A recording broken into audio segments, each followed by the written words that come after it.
and to everybody joining us from home. Let me start our meeting by wishing everyone 新年快乐, which is Happy New Year to everyone celebrating Lunar New Year. I recognize that many of our students, our families, our staff, and our residents are mourning and struggling to process the senseless shooting and loss of life that took place during a Lunar New Year celebration in Monterey Park, California. So on behalf of the school committee, please know that we stand shoulder to shoulder in comfort and remorse with all of the members of our community, and we express our deepest sympathies. So Lunar New Year is actually one of several holidays that our new school calendar working group will be charged with making a recommendation on later this year. And so after public comment, our interim superintendent, Kathy Smith, will provide additional details. She's talked about this previously, but she'll provide some further details on the school calendar working group. And other important holidays that this group will be studying include Eid and Diwali, which are also very important to our members of our community. So please join me in welcoming, she's not here at this moment, but we do have some student members, school committee reps members who will be joining us. They met with Kathy and I last week and really would like to start a more routine pattern of attending these meetings. It's really wonderful that they've expressed that interest, and we'll be grateful to have them whenever they are available. So our next scheduled event or agenda item is public comment. For this, we do have several folks signed up to give our public comment. And I just want to remind everyone that this is an opportunity for members of the public to address the school committee and for the committee members to directly hear your concerns. We do not respond in this context, but we are listening and we seriously are taking and considering your feedback. So each of us is also available by phone or email if anyone wishes to have a conversation.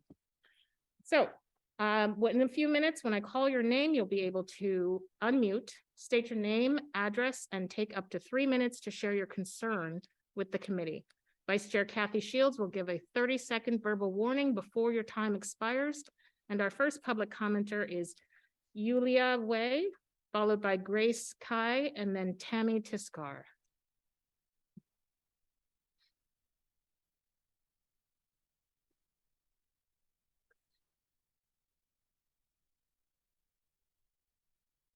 Stephen, do you see Yulia? Oh, okay, great. Yulia, you should be able to unmute and state your name and address.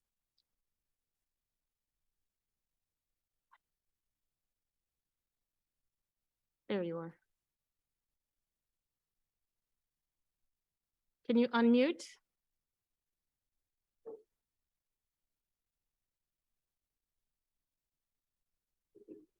It says ask. Maybe give her the prompt. Okay. There you go.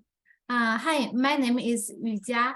I live at 19 Dunstan Street, West Newton, 02465. So thanks for the opportunity to provide a comment on this proposal.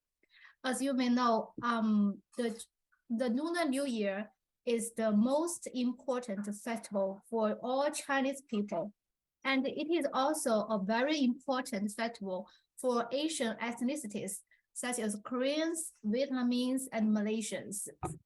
We hope by making Lunar New Year a school holiday and allowing our children to celebrate this holiday with their families, communities, without having to worry about missing school, we can help our children to feel proud of their cultural and historical heritage, and help other ethnicities understand our culture. At present, hate crimes make us feel marginalized and insecure in society. Making Lunar New Year a school holiday can help to strengthen our children's racial self-confidence, regulation, and sense of belonging to the United States. That's all. Thank you very much. Up next, we have Grace Kai and Tammy Tiskar, and then Amy Chu.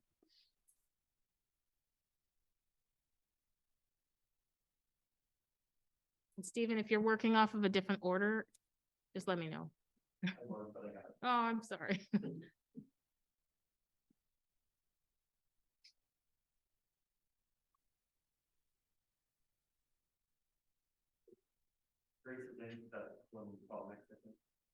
Yes, Grace and then Tammy and then Amy. Hi, so you should be able to unmute.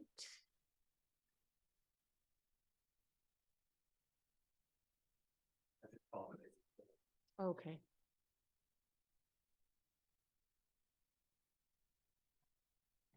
Hello. Go ahead, Grace. Oh, okay. My name is Grace Kai. I'm a junior at Newton South. And Lunar New Year is important to me, not just because we eat a lot of food and we get red envelopes with money in them from our relatives, but because it's also a time that I can spend with my family and participate in Lunar New Year celebrations and embrace my culture, background, and identity. So a family tradition that I have because I'm Tibetan is that we go to a prayer meeting at a Tibetan Buddhist temple to pray for the Lunar New Year. Because it's the most important Buddhist festival for celebrating the coming of the New Year and harvest season. But because Lunar New Year is yet to be recognized as an official holiday, I haven't had the time to participate in my family's traditions and properly celebrate these past years, including this year. While the New Year fell on a Sunday this year, technically giving us the weekend to celebrate, there were previous years where Lunar New Year was on a school day and school wasn't canceled. I know some of my friends last year had to miss out a day of school so they could celebrate Lunar New Year with their family, but that cost them a missed day of education, caused them to fall behind in some classes. And most Asian students that I'm friends with still attend school despite wanting to celebrate because they and their parents are scared that they're going to miss out on too much schoolwork and it's going to take too much work to catch up. Even when Lunar New Year is on the weekends, many kids like me still have to actively engage in extracurricular activities such as sports practices, and some people are still given homework assignments and can't properly take the time to actually celebrate the holiday. Point being, Lunar New Year is an important holiday for Asian communities to participate in familial and cultural traditions, embrace their culture, and be proud of their heritage. California already recognized Lunar New Year as a state holiday. Brookline, Wayland, and Hopkinton recognized Lunar New Year as a Category 1 holiday. Many locations in the US have already recognized the importance of this holiday, and refusing to not acknowledge Lunar New Year as an official holiday would only prevent a growing Asian community from properly connecting with their culture, roots, and identities. It is imperative that we dedicate a day off to Lunar New Year celebrations so Asian students like me can truly embrace their culture and spend time with their families to connect with their identities and cultural roots. Thank you. Thank you, Grace. Amy? Okay, so let's take Amy Chu. And then, do you have Anita Hay, Stephen? Okay.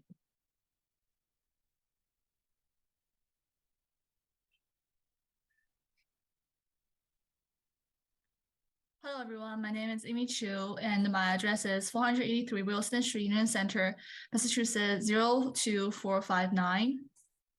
And I am a Newton South High School graduate of class 2022. Yesterday was the first day of the Year of the Hare in the lunar year calendar. Being here, I wish everyone a happy New Year's. Since 2018, our district has acknowledged the New Year's as a recognized observance day, allowing students to be excused from school. However, we believe that it is time to move forward. At the beginning of 2022, my classmates and I published an online petition that gained more than 800 signatures on change.org. The purpose behind it was to push for New Year's to become a Category 1 or no school holiday in the new NPS district. First and foremost, the Asian community of NPS is one of, if not the largest, in the Middlesex County.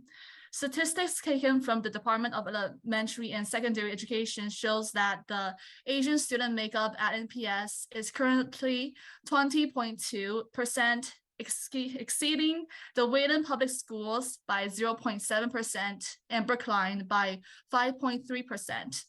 Not only this, the last two districts have both passed their New Year's as a Category 1 holiday in the past 4 years, whereas Newton, which is double the size of Brookline and quadruple the size of Wayland, remains the same as before. However, this phenomenon cannot remain static for any longer than several years. The reason being, in 2018, the Asian student makeup of NPS was 18% compared to 20% this year, and the Asian makeup in Newton was 14% compared to 15%. In 2022, Newton South High School welcomed its first Indian descent female principal. These various indicators point to one single endpoint: Newton as a more racially diverse and inclusion-forward community. The inclusion of Lunar Years will not only benefit the AAPI community, but also be in alignment with the district mission and vision of promoting CRI, culturally responsive instruction, and SEL, social emotional learning, as we move towards a more diverse and welcoming environment. The co-signers of this public comment are me, Senior Class President of Newton South High School, Andrew Xu, and member of the Newton North High School cheerleading team, Melody Chuang. If you have any remaining questions, please feel free to reach out to me at amychu2004@gmail.com. Thank you for your time and this opportunity for the public comment, and I wish everyone a happy Lunar New Year's. Thank you, Amy. Up next, we have Anita Hay. Do you see her? Okay, and then I have Sharina Shad. Or we can go back to Tammy if she's also. Okay, so Anita, you should be able to unmute and state your name and address. Hi, my name is Anita He. My home address is 34 Westbourne Road in Newton. Here I have 3 little presenters who would like to share their thoughts on Lunar New Year. We would like you to strongly consider to give us a day off on Lunar New Year. Lunar New Year is all about celebrating with families and friends. We are very proud of our culture for that reason. This year we visit our families. We played with our friends. We made lanterns. We had a lot of food. We also got to write pockets. We got to do all of these things because this new year was on weekend. We hope we can do the same thing every year. Please give us the day off. Thank you. Happy Lunar New Year. Thank you. Thank you, Anita and family. Up next, we have Serena Shad. And then Jack Leo.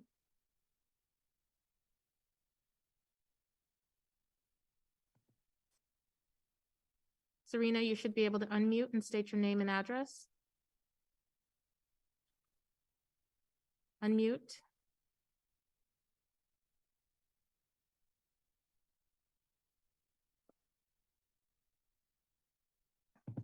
Okay. There you go. I'm Serena Chong, 65 Stony Brae Road, Newton Highlands, 02461. Okay. Hello, my name is Serena Chong, and I'm a sophomore at Newton South. I'm a Newton Youth Commission Advisory Board member and a Newton South Senator. I am here to propose that Diwali, the Indian festival, be a school holiday. Diwali is the Hindu festival of light, considered the largest holiday in India. At Newton schools, we have a large Southeast Asian population who celebrate Diwali. And going to school on that day, we are not only limiting the celebrations of a culture, but also reducing the meaning of the holiday and creating the stress on a holiday that should be celebrated. When I go to school on Diwali, it often means that I have to forfeit activities that make the holiday what it is. I have to forego holiday celebrations to go to school and complete my homework, limiting my own recognition of the holiday and diminishing my religion. This is an opportunity to raise awareness and share our culture with the city of Newton so that all can participate in the Festival of Light and good prevailing over evil, a widespread message. As a representative of the rapidly growing population of Southeast Asians in our community, it is my belief that Diwali should be recognized and granted as a day off of school. Thank you for your time and consideration. Thank you very much, Serena. Up next, we have Jack Leo. Hey everyone, my name is Jack Wu. I'm a junior at Newton South High School. I'm not the greatest speaker of the bunch, but I'll be straightforward with this. So Chinese New Year has been around for thousands of years now, and one of the main reasons is because people practice it. And now in Newton, because it's not a Category 1 holiday, school's not canceled, Chinese New Year and Chinese culture in general has been on a slowly but surely downfall. And because it's not a Category 1 holiday, most Asian households will not take a day off school to practice to celebrate this holiday, especially if their kids in high school. And this is because school is so important for Asian household. Another point which many people will actually miss is that most of the Asian household in Newton still have relatives in their home country, which have a time zone difference. And when they want to have a FaceTime or a call with them, they have to fit in with those time zone differences, which, for example, as my family, a 13-hour difference, which requires me to call them around noon so they can get it at night. And yeah, that's why you should have a day off and then to get some families reunited for the first time in years because of COVID. Thank you. Thank you, Jack. Okay, so we have Tammy Tiskar. Please, you should be able to unmute and state your name and address and speak up to 3 minutes. Good evening. My name is Tammy Scar. I live on 26 Spires Road, Newton. I'm parents of 2 kids at Newton South and Oak Hill Middle School. When I first heard about the campaign to add Lunar New Year as a Newton school holiday, I didn't initially support it. I didn't even bother to read it. I used to think study was the most important thing for kids. To take time out from school is just a bad idea from them. When my daughter entered high school, I noticed she started to have self-conscious about her own identity. She even founded a Tibetan and Himalaya club to further explore and share her own identity. When Newton South student Amy Chu started Lunar New Year campaign again in early 2022, I actually started to read and wanted to know what these kids were thinking. One part of the wording touched my heart. It makes me feel that I want to help these kids. This part is from Amy's petition. Although an excused absence allowed, many families are hesitant to do so out of a fear of missing a day of education.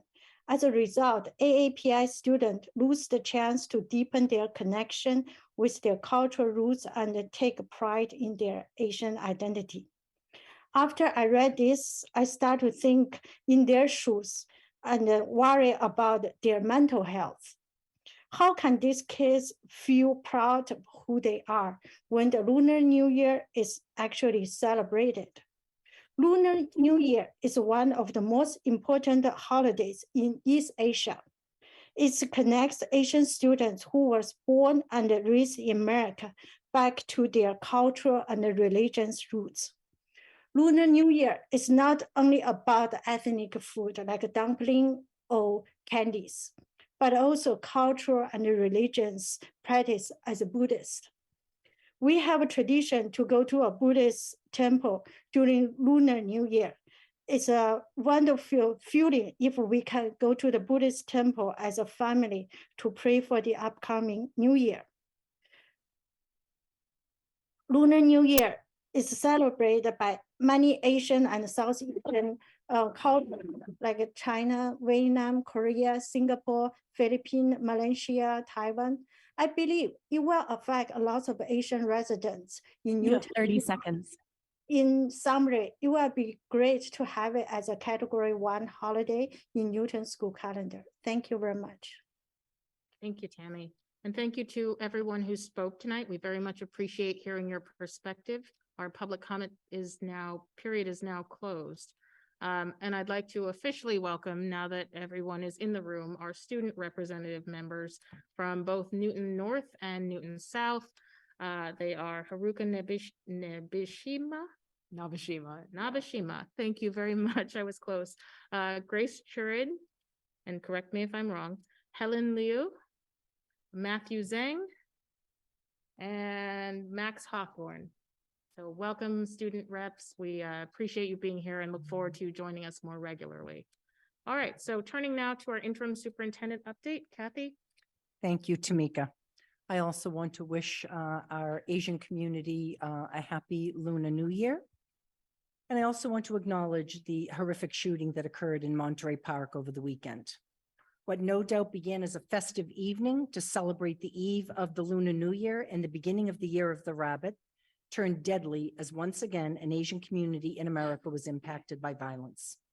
The pain and anguish is unimaginable, and my thoughts are with the entire Monterey Park community. As a school community, we stand together with our Asian students, our colleagues, our friends and neighbors to provide support during this traumatic and distressing time. Yes, that is a statement that was sent out today to our families, also to our teachers and colleagues. And I am proud of the fact that families can reach out, any of our students, if there is distress over the continued mass shootings that we see around our country and beyond. Our students have a lot of questions, and we are here and we are able to support you in any way that we can during this time. So please reach out to your children's teacher, your principals, your school leaders, and we will provide that support. On another note, and I really have a very short, because we have a lengthy meeting this evening with a lot of important things, but I do want a couple of positive messages. One, I want to thank the PTOs and our schools, our school principals for hosting the school committee and the superintendent in a forum that you have done for a few years. And it provides an opportunity for us to have in person. Some have been hybrid, but it's been wonderful to hear what the community wants, especially in light of this budget presentation this evening. So I thank everybody for welcoming us with difficult questions, and I ask them to tune in this evening. And I hope you're all tuning in. We will be able to provide the information once the presentation is over this evening, so people can follow certainly our budget process. And I will tell you that I found time on Thursday evening, and it was the best part of my week, to attend at Newton North High School, and I think what you call the Little Theater, and one of our productions called Lost and Found, Our Stories as People of Color. It was fabulous. It was reflective, insightful, sometimes emotional, but very, very entertaining. And my understanding is they have been producing this, writing this, practicing this for many months. So my hope is to be able to get to both Newton North and Newton South and see the wonderful things that are out there happening for our students. So I want to thank them for that. And that is my update for this evening. Thank you so much, Kathy. Go ahead. One more thing. Oh, I'm the- sorry. Yeah. And of course, after listening to all of our fabulous community commenters, one of the things, and I have been sharing this, but I think tonight would be an important night to share with you that I want to say back probably in September, maybe even early October, I was joined by Anping Shen and a former student who I believe spoke this evening, and another student, Melanie Chung from Newton North High School, who approached us and talked. I'm new to the district, but I heard about the petition. I heard about the concern. I heard about school being a priority, wanting to make sure you didn't miss schoolwork, or wanting to make sure that, you know, you paid attention, obviously, to your important studies, but at the same time, understanding the impact of not being able to celebrate with families, attend temple, all of the things that certainly we as a community should enjoy during these times of celebration and reflection. So with that being said, we have moved forward. Tamika has assigned what is called a school calendar working group. We actually have our first meeting taking place on February 13th, which is less than a month away. During that time, we're going to meet as a group. We were reaching out for both students, some community members, staff members, to try to get a time to, you know, begin this so-called working group. Our hope is to talk about the process. You know, is that forming a survey, putting together a survey, sending it out to our community, and talk about those holidays that are celebrated. And again, you make such wonderful points this evening.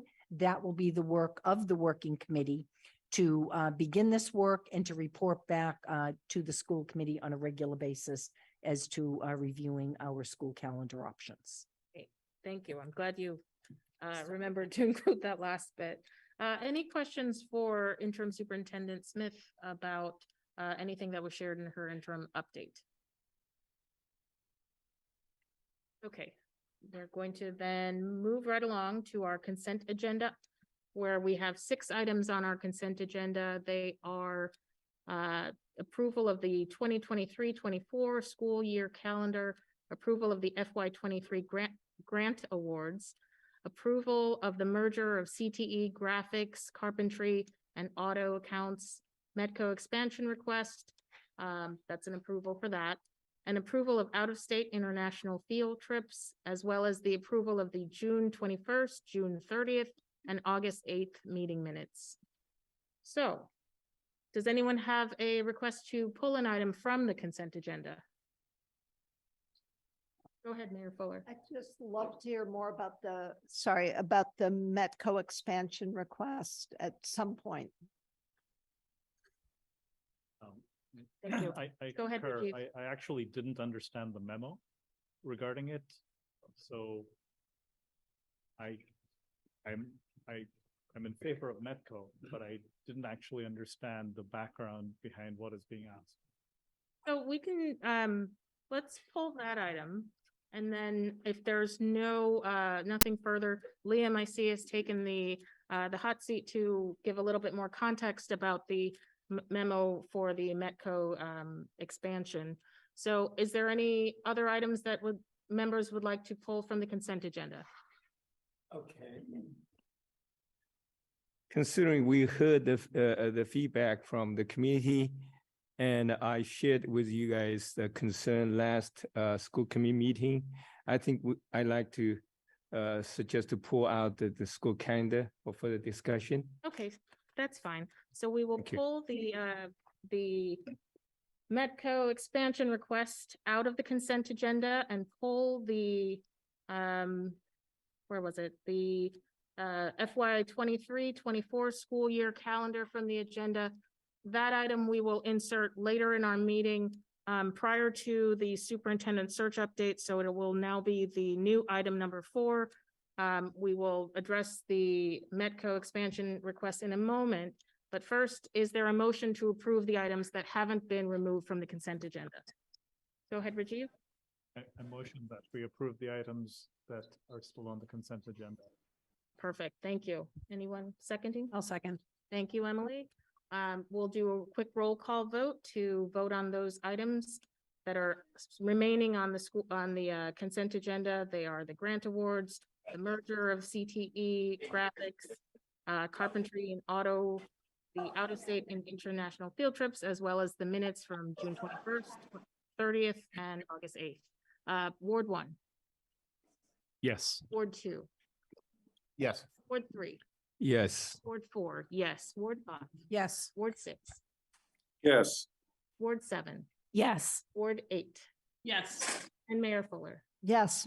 Okay, so the items on the consent agenda have been approved. Thank you, Liam, for volunteering to talk about the Metco expansion memo that we have in front of us. Sure. So the purpose, good evening, everyone, and just welcome to the students as well. It's nice to see some students here. So I'm Liam Hurley, Assistant Superintendent, Chief Financial Officer. Just on the expansion grant, this was something our Lisa Gilbert Smith, our Metco Director, basically had requested through Amy Mistro. Just looking, our current number of students is approximately in the 414 range. And she is wanting to grow that program by about 10 or so students. So this would, and you actually, in order to do that, you actually have to request an expansion to Metco. Again, Metco has a whole process of allowing students. It's a lottery system. They've actually revamped their system. Doesn't guarantee that we'll get exactly that number of students, but allows us to get that number of students. Given the enrollment, you'll hear the enrollment report tonight. We felt we certainly would want to welcome those Boston students to Newton if they were chosen. So basically, it's just a request to the school committee to see that we can apply for that. They call it an expansion piece to the Metco, allowing an additional 10 or so students to come to Newton in the next school year. So any questions on that for Liam? You know, Mayor Fuller and Rajiv, you had some further context that you wanted. Questions, comments?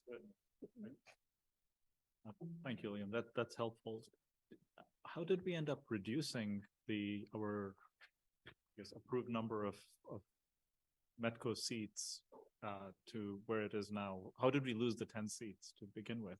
So, part of it is the total number of students weren't actually not coming to us for those. So I don't think really was a sense of us losing those students. We just weren't actually getting the total number of students, that we'd look for. So I don't think it was a question of losing. That's the number that have been coming to us, and we're asking that we could take more, and we're suggesting to Metco that we could take more students. Understood. So students applying for the Metco program then could specify that they wanted Newton as a preferred district to be assigned to. Is that how it works? The Metco process, they've actually revamped their process, how they do that. They've gone through a different process, I think, to have students in Boston applying for that. And that's actually, probably a longer discussion. I'd probably need some more information for you, but they've revamped their process to try to allow more students, getting into these schools. And, they've gone through quite a series of looking at their process to make it, I guess, as fair as they could. Thank you. Mayor Fuller? I'm very comfortable with the expansion, but I think when the time is right, I'd love to have more of the background. And there was a significant change, I think, in the Metco program application admissions decision-making process. So I think when it's good for you, a larger update would be great. Thank you. Thank you. Go ahead, Anping. Thanks. May I just mention that probably at some appropriate time, we can talk more about this whole program. I understand the community, there's always some kind of interesting inquiries about the funding of the medical students. Here we have a paragraph here. If approved, the additional funding from expanded enrollment would accommodate additional transportation, staffing, supplies, and other student support services. So probably you could explain a little bit more what that mean. We all understand the state will give the money for the medical program, but you don't need to go to details, but please just expand a little bit. Sure. So we get a Metco grant, and it is dependent on the number of students that we receive. So more students would follow more money to us. For the most part, we use the Metco funding in a couple of different buckets. One is to pay for a number of guidance counselors that we have in the district. A second large bucket for us is our transportation for the 9 or so buses, Boston buses that come to us. And then the district also takes what's called a teacher credit with the Metco grant.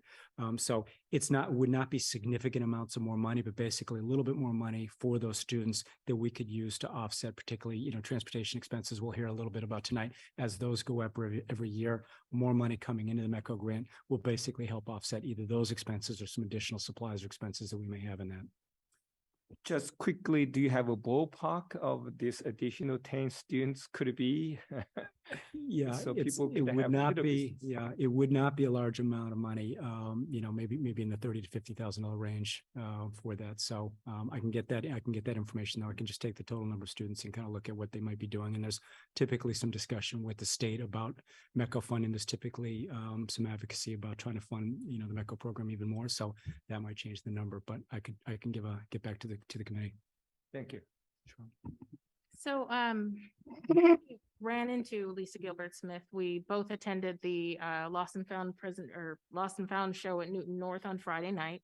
And I took the opportunity to ask her about this a little bit. She was unavailable to attend tonight's meeting, but I did share with her that it might be good for her to attend a future meeting where she was available to just give us a little bit more insight about our numbers of our current Metco enrolled students. And also if there's a potential, in my mind, if our enrollment is fluctuating, there might be opportunity for increasing our access to the Newton Public Schools through the Metco program as well. So that was it's complicated because, as Mayor Fuller pointed out, Metco has changed the way that it allots students to participating districts. So, but I think it is ripe for a further discussion. But the issue in front of us today for this memo is about bringing our current numbers of students up to the pre-pandemic levels. So the additional 10 students. So I'm wondering if there's somebody who is comfortable making a motion with regard to the memo in front of us. Go I ahead, move On Ping. to accept this Thank you. motion. Thank you, On Ping. We have a motion by On Ping to accept the expansion of the Metco program for this next year. And I'll second On Ping's motion. Thank you, Kathy. We've got a motion and a second for the, I'm trying to pull up the exact language, approve the Metco expansion request. We will now do a roll call vote. Ward 1, Yes. Ward 2, Yes. Ward 3, Yes. Ward 4, yes. Ward 5, Yes. Ward 6 is absent. Ward 7, Yes. Ward 8, Yes. and Mayor Fuller. Yes. So that motion passes 8-0. Let's keep going. I did say that we would do the calendar item later in the meeting, so we're going to keep going and continue on with our updates and discussion, starting first with our, Liam, you're in the right seat for there. that. Our Assistant Superintendent and Chief Financial and Administrative Officer, Liam Hurley, for the FY24 budget preview. Thank you. Thank you.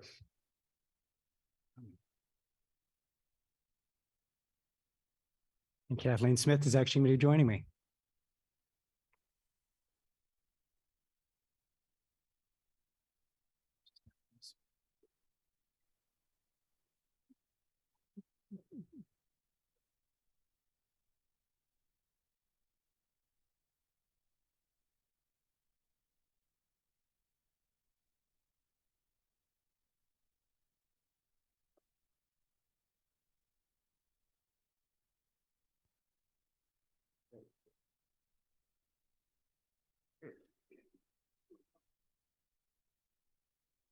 Okay, thank you. Good evening to everybody. Tonight, and I'm looking at the number, or I saw a number previously. It looks like 363 people tuning into this presentation this evening. I want to acknowledge the presence of many of our school principals, our school leaders and teachers and staff from our school community that are here with us both in person and virtually. If I look behind me, I have Principal John Hartunian from Oak Hill, Principal Mark Chitty from Franklin, and Principal Chastity Costin from Bigelow. Do I have everybody? Pretty good after 7 months. Again, the one thing that I have said every time I have been out in the schools, I thank Dr. Fleischman all the time because of the school leaders that I have inherited as a superintendent, both at the school level, administrators, my central staff team, and you all know I've been in education for 45 years, and this group can rival any. They're dedicated, they're, again, focused on student outcomes, they're focused on making sure that we're working with families and the community at large to give our students the kind of education that they certainly deserve in the Newton community. So as I mentioned, since coming to Newton in July, just 7 short months ago, I've come to appreciate the vast professionalism and talent that makes up our school community. As we have discussed since mid-October, Mayor Fuller has proposed and the City Council has approved an operational override together with 2 debt exclusions to be put before the Newton voters on March 14th, 2023. And I want to pause there for a minute because I also, when I mention this and have been in the presence, I want to thank Mayor Fuller. We have conversations every week. That doesn't always happen. It is focused again on our students and our community and getting the best possible outcomes we can, and I appreciate that. The district leadership team, together with our school committee and our city partners, have participated in many community forums and discussions over the past several months to share information about the 3 questions that will go before the voters in just 7 weeks. Tonight, for the first time, the leadership team and I will present to the school committee the very real impact of the operational override on our FY24 budget. First, we will share the impact of adding 4.5 million to the school budget via the approval of the override. Then we will show the impact on the budget if the override is not approved and the additional $4.5 million is not available to the district. As I have been meeting with families at PTO meetings over the past few weeks, it is clear to me that this community wants the best educational opportunities for all its students. I continue to remain optimistic that the Newton community understands the importance of supporting our district and this generation of students who have experienced significant disruption in their educational experience as a result of this pandemic.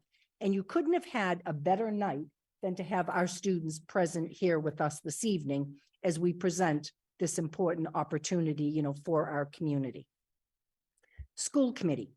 You have tasked the superintendent and our leadership team with the following significant guidelines. You wanted a dual budget submission and presentation, which we will do this evening. You told us to focus on the priority of class size, the breadth of programming throughout the district, educational programming and mental health supports. We talked about student services, so all our students, our special education students, our English language learner students have those opportunities to be the best possible educational experience for all our students. Focus on professional development so that our staff, when we talk about that percentage of 90% of our staff choose to remain in the Newton Public Schools.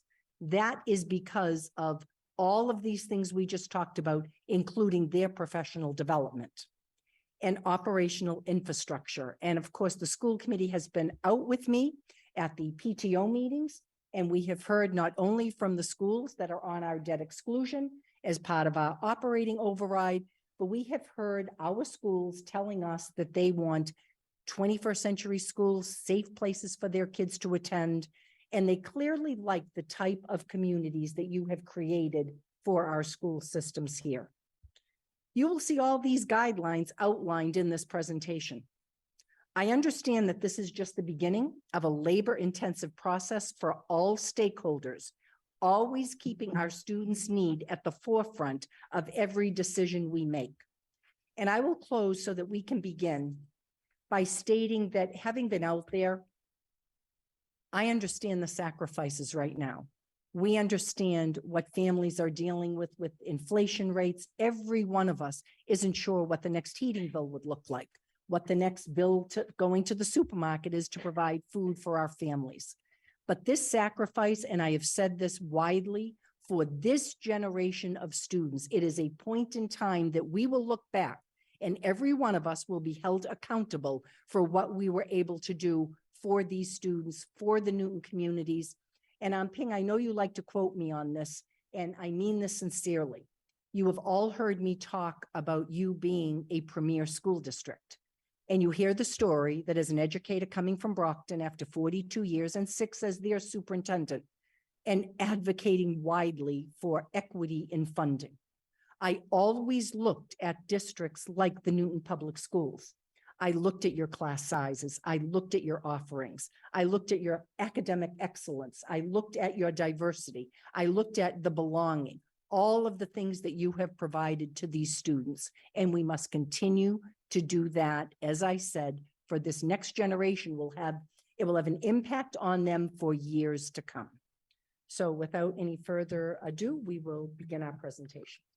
Kathy and I are going to kind of go back and forth on this. So the agenda tonight, that kind of Kathy outlined here, is just want to look at FY23. We're going to talk a little bit how our budgets are linked in the FY24 budget context, our FY24 budget drivers, the impact of the override funding, the development of 2 budgets, and next steps and timeline.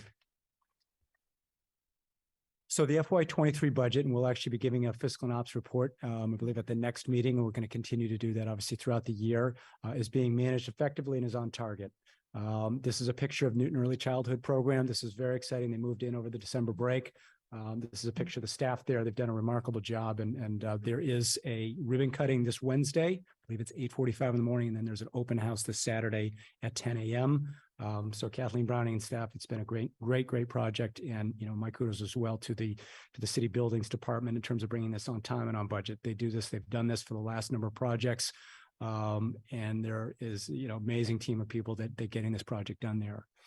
So we're going to continue to monitor and provide data in our regular fiscal and ops reports. As a reminder, in terms of context for coming into FY23, it was a difficult budget for us at the end there. We reduced 12.2 staff due to enrollment, and we're going to do that every year. So as part of our process in FY24, we will be looking at enrollment reductions, particularly at elementary and middle school. We may need to look at some additions at the high school, but as our enrollment goes down, and again, we're going to hear a little bit more later tonight from Katie, we automatically do that. And we consider that as part of our base budget. We consider that not actually a reduction per se, but basically part of our base budget and look at where we are with our class sizes. In addition, as you know, we eliminated 17.7 FTE positions. This included areas in curricular leadership, literacy support, counseling, and technology support. And I can tell you that from my perspective, we do still hear from people in the schools, from the principals, from central staff about the impact of these. We also added 13.5 crucial in-district special education programming. This has been a great programming for us. And this is an area that we're going to continue to look at and continue to need in the district as we move forward into the future. An area that I'm going to continue to talk about, and I've tried to talk about, is the use of one-time funding. We utilized $4.6 million to basically balance our FY23 budget. That was one-time money. We did this in a variety of ways, working very, very closely with the city. And I want to thank obviously the mayor and Maureen Lemieux. They were very creative in how we tried to do this. We had this in a couple of different buckets, $1.7 million of staffing and technology costs from the ESSER. They also took on some staffing in terms of our therapeutic services and also some some guidance counselors and social workers. Approximately $2.5 million of COVID expenses in FY22 that they directly covered, which allowed us to carry money funding forward into FY23. And then $410,000, if you recall, we actually reduced the charter maintenance budget by that amount. The city did pick up the costs of those expenditures, and those were for summer projects that we're planning to do, as well as some ventilation projects that we're also planning. So that basically lowered our budget in there, but created a one-time funding issue for us going forward. So we're relying on that funding going forward. So given the budget forecast for FY24 that we're going to get into right now, we have instituted actually a hiring and purchasing freeze. That doesn't mean that we're not hiring. We certainly are going to continue to hire all essential positions, the same thing with purchasing. What that does for us, and we've done this in the past year, is this will allow us to bring money forward in what's called our carry forward. And carry forward is the account in circuit breaker that we can bring money forward that I'm talking about that allows us to reduce our tuition line. So our gross tuitions are $13.5 million. If you look at the budget book, it's closer to $5 or $6 million. That's from both the carry forward money from the previous year, plus the additional circuit breaker money coming in the current FY23. And remember that circuit breaker money we're getting is from the previous year's reimbursement. We put that amount in the end of year report, and we get reimbursed on that, typically at 75% of the expenditure. We'll talk a little bit more about circuit breaker as well tonight and some of the drivers there. So again, the carry forward allows the district to bring previous year's funds forward into next year. Right now, and again, this is our current projection is $2 million. Our fiscal and ops may not be quite as aggressive as this, but this is a goal of ours right now. We've been able to achieve that the last couple of years, and you're going to see that we're going to need to have at least this $2 million to lessen the blow in FY24. I'm confident that we can do this. We've done this in the past. And we're going to look at everything we can. We've got a number of areas, and we'll report on that in the fiscal and ops that are in our favor right now, but we're going to need to watch them closely.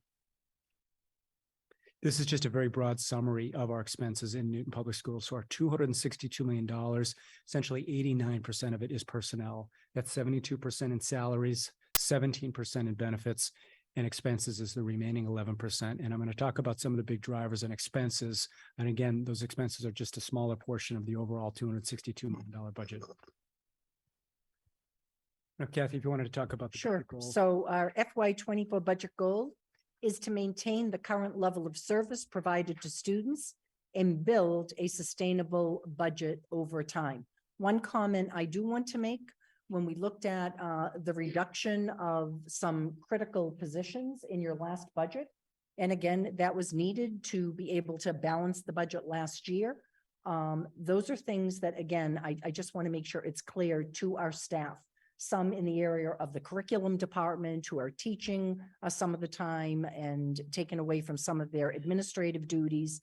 Please understand the importance of that in a district. And that really is just an example of supporting the curriculum, making sure that it's updated, making sure that we're able to support the teachers in the classroom. So I just don't want to lose sight of those type of facts. The next is, what does the FY24 budget goal include? So again, looking up here, you can see that we have the budget guidelines that you can link to and our Newton Public School system-wide goals. We talked about providing optimal class sizes at all grade levels. And of course, we do adjust for current enrollment. That is part of the budget process we go through each and every year. Continue current educational programming, academic, extracurricular resources in the area of technology and facilities. Preserve the rich and diverse mental health supports and social emotional learning critical to the pandemic recovery. Support our staff through meaningful professional development. And I want to say, even today, watching our principal we were at Mason Rice, and when we were talking about this type of an impact with, we had over 20 parents there this morning. And to hear the emotion when Jake started to talk about how critical each of these things has meant each and every day, to have mental health staff in the school ready to go into a classroom, interventionists, make sure children were not losing academic time if they were dysregulated or having difficulty with routines. And again, you're seeing what we are seeing all over. This is just not the Newton Public Schools. It is a time in education that really is starting to defy logic as far as making sure our children receive what they need to receive, look at the gaps in any kind of educational programming, and making sure that we are fostering a school community that is right there to provide these supports. So in terms of looking at FY24, I would just put the context in that we are still working on this. This is almost 2 months ahead of where we normally would be presenting to the school committee. We are deep dive into basically loading our budget. We have not yet complete. We have a current preliminary estimated FY24 budget of between $280 and $282 million. I've put it in round numbers, and that is subject to change. So if we put an asterisk on that, I just wanted to put that out there. That would actually be a budget increase or need of 6.8 to 7.6% from our $262 million. We'll get into some of those drivers and some of the reasons why coming forward. The proposed budget increase right now with the override approved is 275.7. That equates to a 5.2% increase. And if the override is not approved, it's a $271.2 million increase of 3.5%. Again, making the point that the enrollment reductions would be certainly part of our reductions we'd make before these numbers take effect. So in terms of just a kind of a graphic illustration of where we have what we're going to call a budget gap right now, a preliminary FY24 budget gap. These are our ranges, $280 to $282 million. That doesn't change due to the override.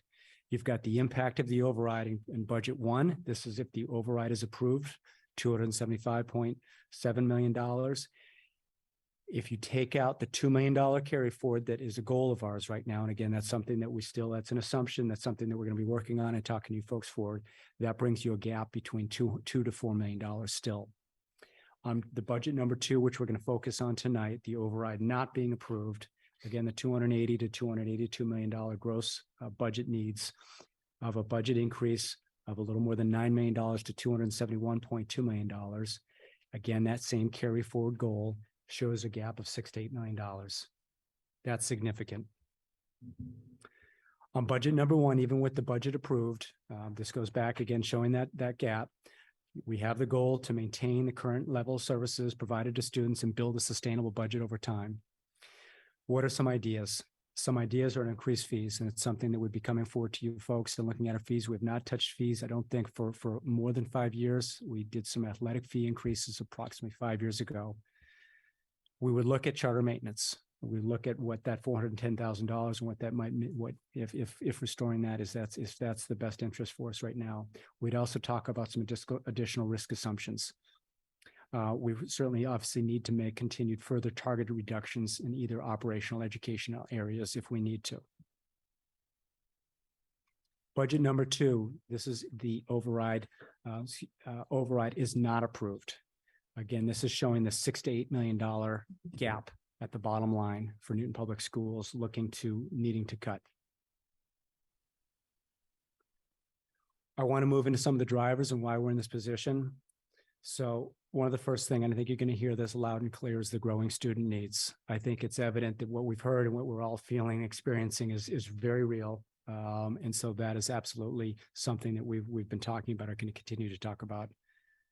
The second one is rising costs and expenses. The third one is using the use of one-time funds to balance our budget. So budget driver, growing student needs. I'm going to have Kathy talk a little bit about this. And I want to say, in looking at those numbers, you looked with the override passing of, it could be between 2 and 4 million. We are hoping, as our figures become more apparent to us very soon, that we are closer to the 2 million. When you hear me say optimistic, I am clearly optimistic that if that is the case, we will do our very best to stay away from the classroom and opportunities for students as much as we can. But that being said, when you talk about our budget drivers, and I'm looking at some of these comments, and we attribute these to our Newton Public School leaders that we reached out to. And I say this because when I have been out in the schools, talking to teachers, the best opportunity for me to understand the impacts is when I have teacher testimonials, when I hear the principals talk again about what they need to be able to sustain the work that we're doing. I shared with you back months ago, being, I think, at the Ward School and having a teacher in a 4th grade class last year that had 14 students and said to me at the time, with that number of students, although that appears low, she was able to push the students ahead that needed additional work to move faster. Look at the gaps of other students to make sure that they were getting what they needed to lessen that gap and providing real personalized learning in that classroom.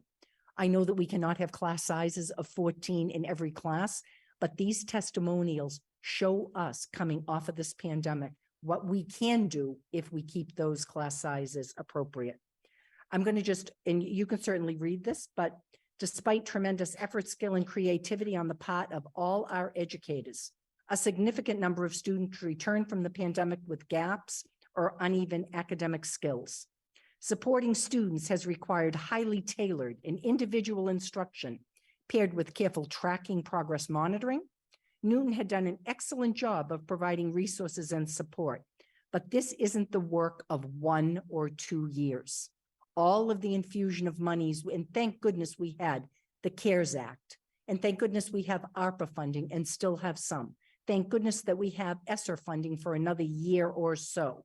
But this is, again, not the work of 1 or 2 years. And I'm hearing this from superintendents all over.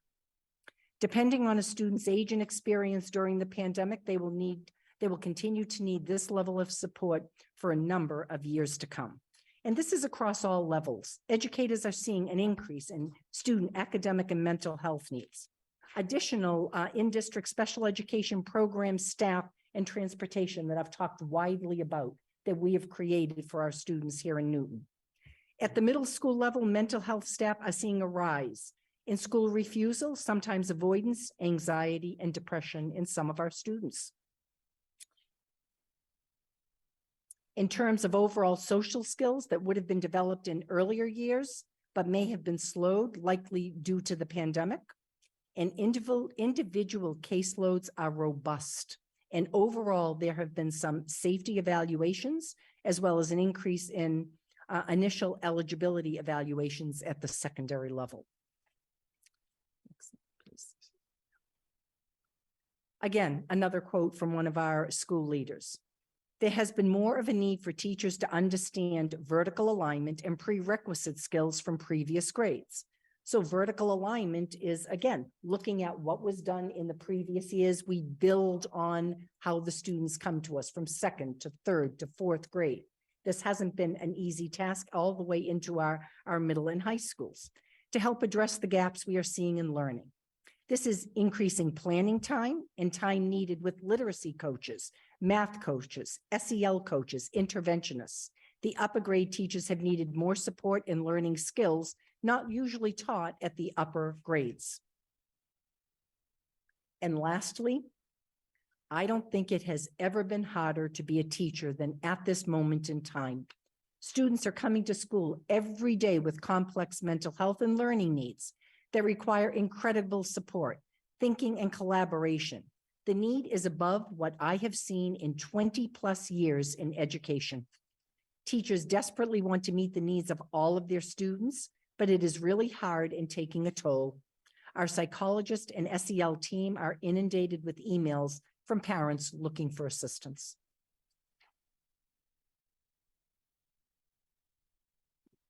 Okay, I'm going to talk a little bit about that slide, the budget drivers in terms of rising costs and expenses. This is just a graphic on a couple of our largest expense line items. The three largest out of district tuition is the single largest expense line item we have, followed by our van transportation. This is our special education transportation, and then followed by utilities. The health insurance I put in the personnel side. I also want to put out that these expenses are showing in the dollar amounts are basically the gross increase. Again, our budget would be increasing at 3.5%. So areas that would be showing this is the gross increase on this. So out of district tuition increase, we've talked to you folks, and Kathy may talk a little bit more about the OSD rate. That is the operational services division rate going up for all Massachusetts school districts by 14%. That would be a $1.8 million gross increase to Newton Public Schools just in FY24 alone. There is certainly the ability to have circuit breaker funding. Remember, though, that circuit breaker funding is trailing. So even if that circuit breaker came, that would be in FY25 if they were to reimburse us for those expenses. So next year is certainly a bit of a cliff for us and for other Massachusetts communities.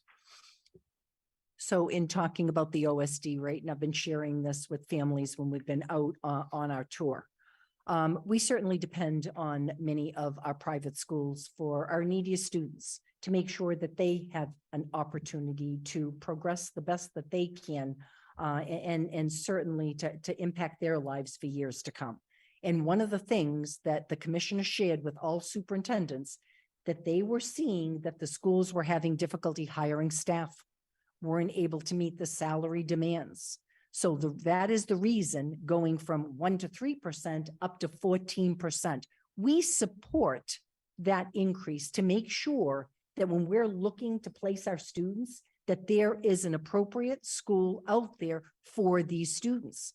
The thing that is difficult, and not just for Newton, but for superintendents and school districts all over, is very quickly this year a 14% increase. And you look at that, we call it really a budget buster, $1.8 million, which again was not something we would plan on for year to year. I spoke with the mayor about this early on, and I've spoken to the school committee. One of the things that we had decided to do, and we are up in gear, ready to go, we are hosting a breakfast, and Mayor Fuller is hosting it at the War Memorial. I had an opportunity to see the site the other day. We're working with our tri-county superintendents, and invitations have gone out to our senators, to our legislators, to member chairs of our school committee and superintendents. We're putting together an agenda with this at the top of our advocacy for making sure, again, we're a couple of years out. If it was looked at through circuit breaker, which could evenly be distributed to all schools, but there are opportunities in this FY24 budget for the state to use some of their funding. They usually use the term pothole fund, but this is one of those funds that clearly they understand the impact for large districts, for small districts. And I am very hopeful I believe the governor's budget is coming out either March 1st or March 2nd. We will be watching that budget and very quickly that Friday be able to shift gears if we have to, but, advocate for this type of funding. Just a few other ones, health insurance. Again, this is just the rate increase. I will say the city is going to be going out to bid for health insurance. So that, we will be certainly reporting on that, but this is our assumption right now in terms of a rate increase for next year. The special education van transportation, we're also going out to bid. I came to before you folks, I think the last meeting asking for to go out for 5 years. Again, this would be, again, we'll report back on what those bid amounts are. We've been hearing how difficult it is to get drivers. I think you know that. And so they're looking at cost increases on their end. And then the gas and electric utilities, that's a big item for us in our budget. Particularly right now, one of the big items is the gas supply rate. That's one of the components. The estimate right now is even the supply rate could go as high as a 70% increase. So the overall increase we're projecting right now is 22%, almost $1.1 million. So this other kind of last budget driver that we want to talk about, and we've been talking about it early on, and we've been talking about it in the past, is the using of one-time funds. So sources of our current and past funding for Newton Public Schools, and Kathy talked a little bit about the CARES Act, ARPA funding, ESSER funding, and then certainly this carry forward reliance on in FY23 of $4.6 million. We've been reporting out basically all of the areas. I'm just going to list a few of these areas that we've needed to have over the last couple of years. We had city COVID money of $4.4 million for HVAC. We had the COVID grant for testing of more than $1 million. We had COVID money for furniture, PPE, and other expenses. We had the community lunches of more than $471,000. We had cleaning and custodial of more than $400,000. Total city funding in FY21, more than $7 million. School funding, we had a COVID relief reopening grant of $2.9 million. We had the school nutrition grant. We had remote learning tech grant. ESSER 1 of $745,000, ESSER 2 of $1.5 million. We're now into ESSER 3. And then that's talking, then the next is actually just ARPA, all of the additional money that the city has helped us with in terms of its ARPA money, HVAC, employee recognition payment, offsetting transportation costs, student laptops and hotspots. The list goes on. And it's just been amazing. And so what that has done, that we've gotten tremendous relief with this one-time money. ESSER 3, I think you're aware that goes actually through next year, but that money is essentially going away. And so we've relied on that money to support our operation the last couple of years, which has been fantastic. But the need is still there, certainly there for our students. I think not only is the need still there, again, in speaking with superintendents, certainly around this area and beyond, one of the things that we're seeing during this time is we were so fortunate with the technology, additional positions, for all the reasons that we just talked about. It isn't as easy in a year or two that those positions leave us. So again, when we talk about this being a budget driver, it is impacting our classrooms throughout the state. So there's still a lot of unknowns. The outcome of the March 14th override, our contractual costs, all three of our collectively bargained contracts expire at the end of the school year. The full impact of all the inflationary pressure that we're seeing. And then lastly, some of the state aid, Chapter 70, which is really the formula to get education aid into all districts and all our communities. Circuit breaker we've talked about, and certainly our grants. This is really a slide that is really a city slide. We want to give them credit. And this is really showing the buckets that are supporting Newton Public Schools. And I think it is important. I think the mayor's talked about this, that out of this $15 million override, approximately $11 million or 75% of this money is directed towards Newton Public Schools. So the two areas circled on the left-hand side, the blue ones, we've got Countryside at $2.3 million. This is the debt service vote, as well as the Franklin Elementary at 3.5. The reason I think just to clarify for the difference in that is that the Countryside Elementary School is part of the Mass School Building Authority reimbursement program. The costs I think are projected right now to be very similar costs for those projects, but that reimbursement from MSBA lowers the city's debt that it would need to take on. On the green side is the operational override, and we've highlighted the two main buckets. The 4.5 is really what we've been talking about tonight. That would be the infusion in the Newton Public Schools budget. That's $4.5 million. And I also think it's important to know that that $4.5 million would be embedded into our base budget, then growing at 3.5% going forward. So although it is one time $4.5 million, it grows proportionally over time. $775,000. I think we know about the Horace Mann Elementary project, the renovation addition. And I also think it's worthwhile just noting as well that there's a number of projects in here, although not, maybe you could say they're not directly attributable to the schools, but the schools get the benefit. The fields, the parks, the playgrounds, the schools are a major user in almost all those areas. The sustainability and climate resiliency, the Pierce boiler would be a benefactor of that. That would be electrifying the Pierce schools boiler system, which is near the end of its useful life and moving away from an oil system. So again, a big piece of this override is directed to Newton Public Schools. Would we want more? Well, of course we would want more. This is the number that the city came up with and felt that they could live with and would basically balance the variety of constituents that they're looking at and for the amount of what taxpayers could actually handle. We've got some hot links on this as well in terms of we've got our own website information as well as the city. The city's got a great website in terms of looking up. If you want to look at the impact of the override in your house, you can go in and plug your address in, take a look at that and see what that impact would be. So 2 budgets will be developed. We've talked about this as well. This is part of the school committee budget guideline. Both budgets will include this baseline of a $9.2 million increase. That's the baseline 3.5%. Budget number 1, the override approved by the voters.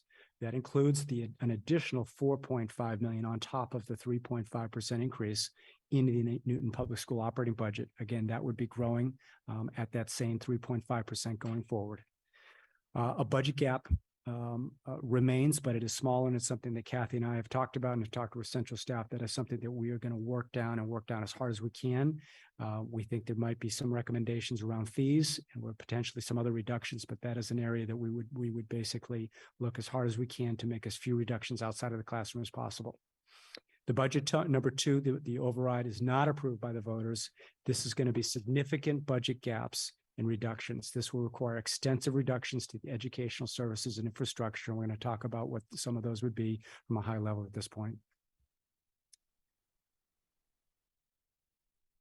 So this is difficult to talk about. And many of you know, when you hear me talk about, the district I came from, this was a reality. And although we were fortunate with the Student Opportunity Act, which was passed in September of 2019, and there's an infusion of funding, it decimated a district.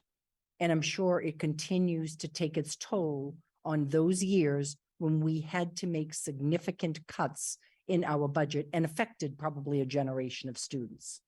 So looking here, in closing a $6 to $8 million budget gap, and that is if the override does not pass, we would look at non-personnel expenses, administrative and operations, personnel and expenses, extracurricular activities, athletics, fine arts, clubs, and lastly, your classroom and school personnel. In looking at non-personnel expense reduction areas, when you talk about building maintenance, you have summer projects, and when we're out there listening in the schools talk to us, whether it's painting, whether it's rugs, whether it's updating, facilities the best you can during summer projects. These are expectations. That would be reduced really to project work for life and safety mandated improvements only. Professional development, we would be reducing our system-wide professional development. Technology, devices and software, reduce our licenses, roll back the one-to-one technology program in grades K to 5, introduce a BYOD, which is bring your own device program in grades 11 and 12. And the reason we say that about grades 11 and 12 is our students in grade 10 have taken their MCAS test in 10th grade, their high stakes testing. So again, this is a possibility. We would look at non-core academic programs and contracted service providers. And when I finish this, I will share what it means across the board, because I hope people are understanding when you have that large of a gap, it is a percentage across the board, doing what you can to stay away from the very services for our students. Administrators, central staff, district and school-based supervisors, all at a time when it is critical that we're supporting our principals and what is happening in the classroom, and making sure that we talk endlessly about state-of-the-art curriculum, academic excellence, academic opportunities, all, again, rely on people doing the very work that I spoke about at the beginning of this presentation. Our support staff, custodians, administrative assistants, and transportation. It could be, again, a significant reduction. When we say to the transportation program, we are required by law to transport our K-6 students within, is it More than 2 miles. more than 2 miles?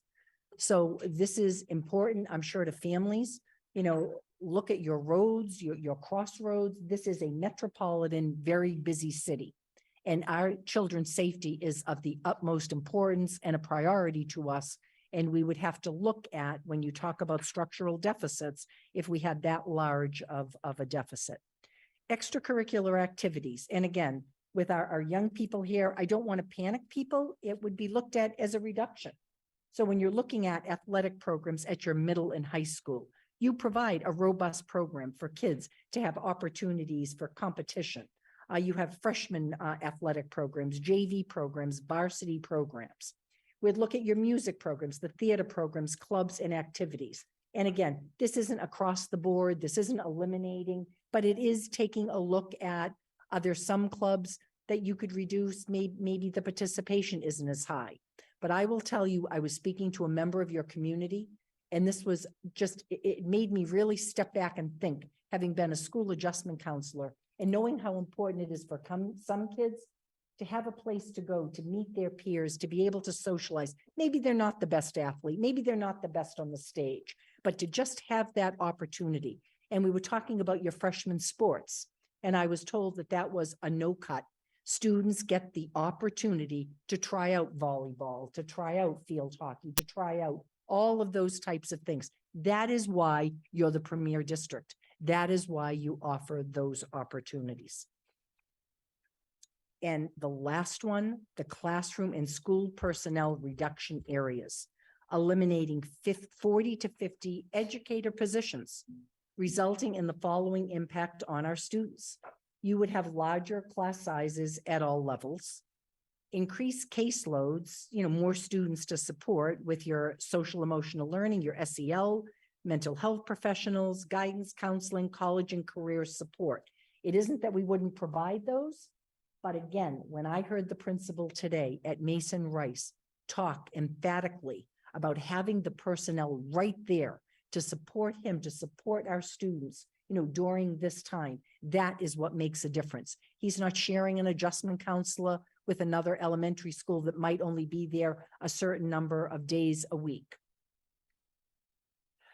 A decrease in elective options for students, wait lists for high school classes and specialized electives, increased free blocks and study halls at our high schools, and a reduction in academic and social emotional support systems that we continue to talk about, I would say, at almost every one of our school committee meetings and out in the meetings with our parents and our communities. So without override funding, across the board budget reductions to all departments, increased class sizes, reductions to the breadth and depth of programming for students, significant changes to staffing and structures, increased fees and other revenue sources, challenging to meet system-wide goals in our school committee budget guidelines that I spoke about actually at the beginning of this presentation. This has long-term repercussions, for our students. And, I will say something before I go into with the override funding. There was a gentleman at one of our PTO meetings, and his children were no longer at the Horace Mann School. And he was very focused on making sure that the override passed because he wanted that building to be renovated, to be updated, the things that really have been promised to that community. And what he said, and it resonated certainly with me, and he talked about he and his wife living down at the corner, and I hope I get the streets right, Craft and Linwood. He said he loves it when it's a nice day out and he watches the students in middle school go to day. He watches the students go to Horace Mann, and it makes a difference in the neighborhood.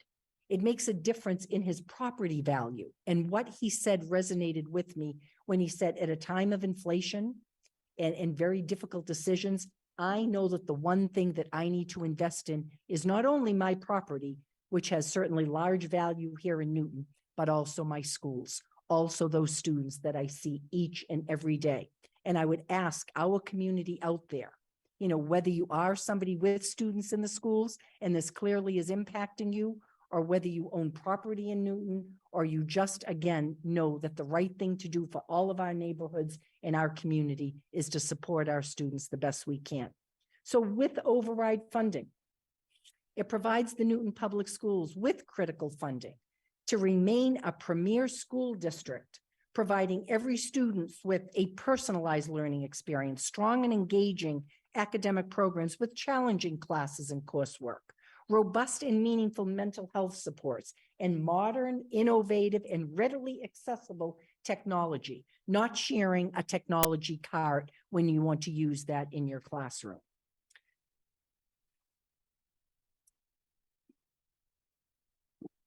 Some of the next steps for us, we certainly need to update and refine our assumptions going into this budget.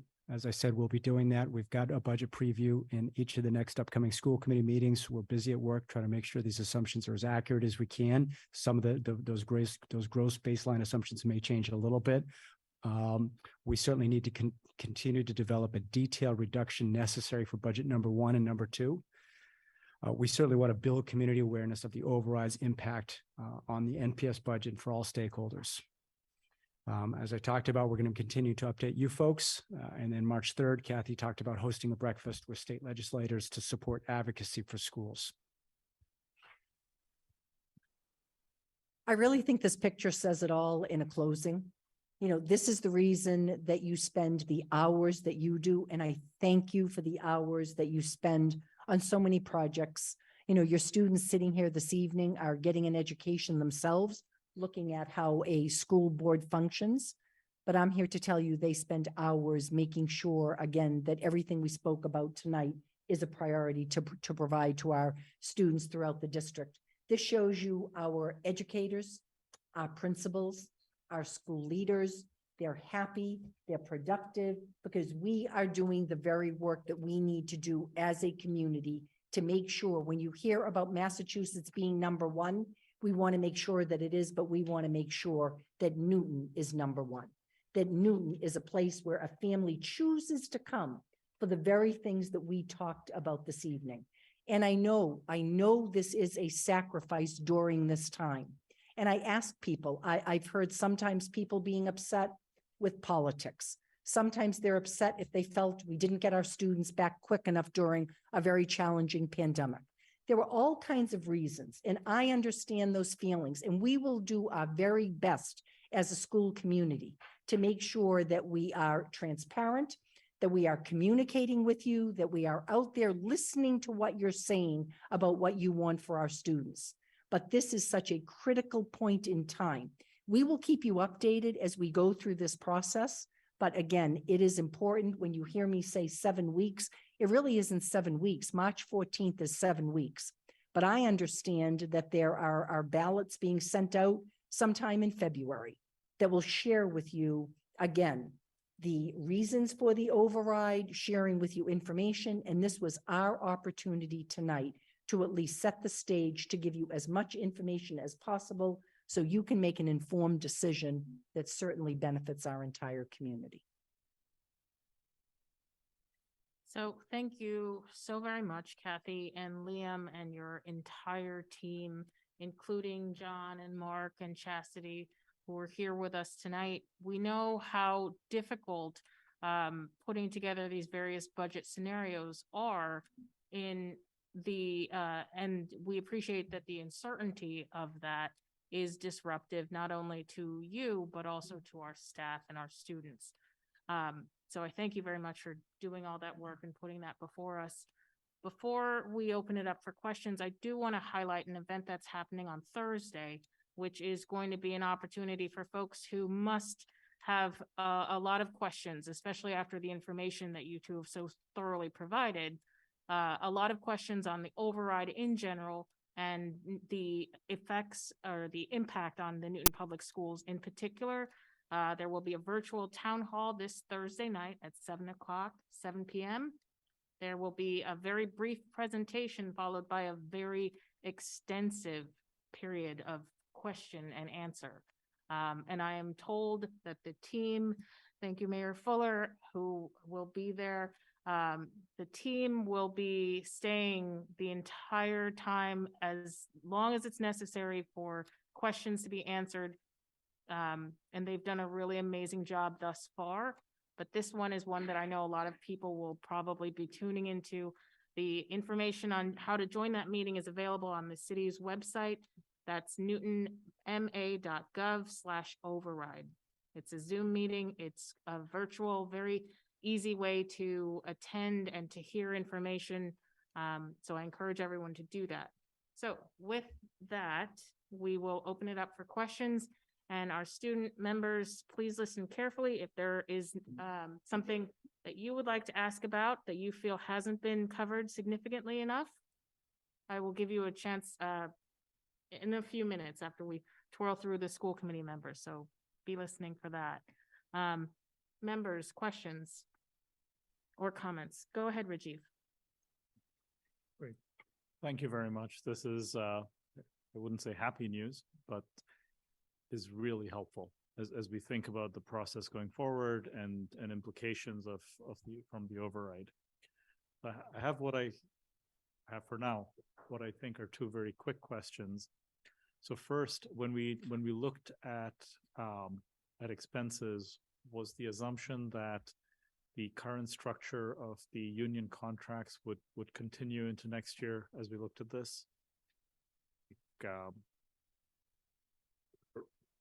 ahead. So obviously the contracts are in negotiation right now and then expire. So not obviously able to speak at at length in terms of what what may or may not happen there. But we certainly understand that this is going to be a collectively bargained contract, and they've got certain pieces in their contract that they will be looking for, and so we certainly need to make sure that we try to cover ourselves with an amount of money. And my second question, Liam, I think you and I had talked about this a little while back.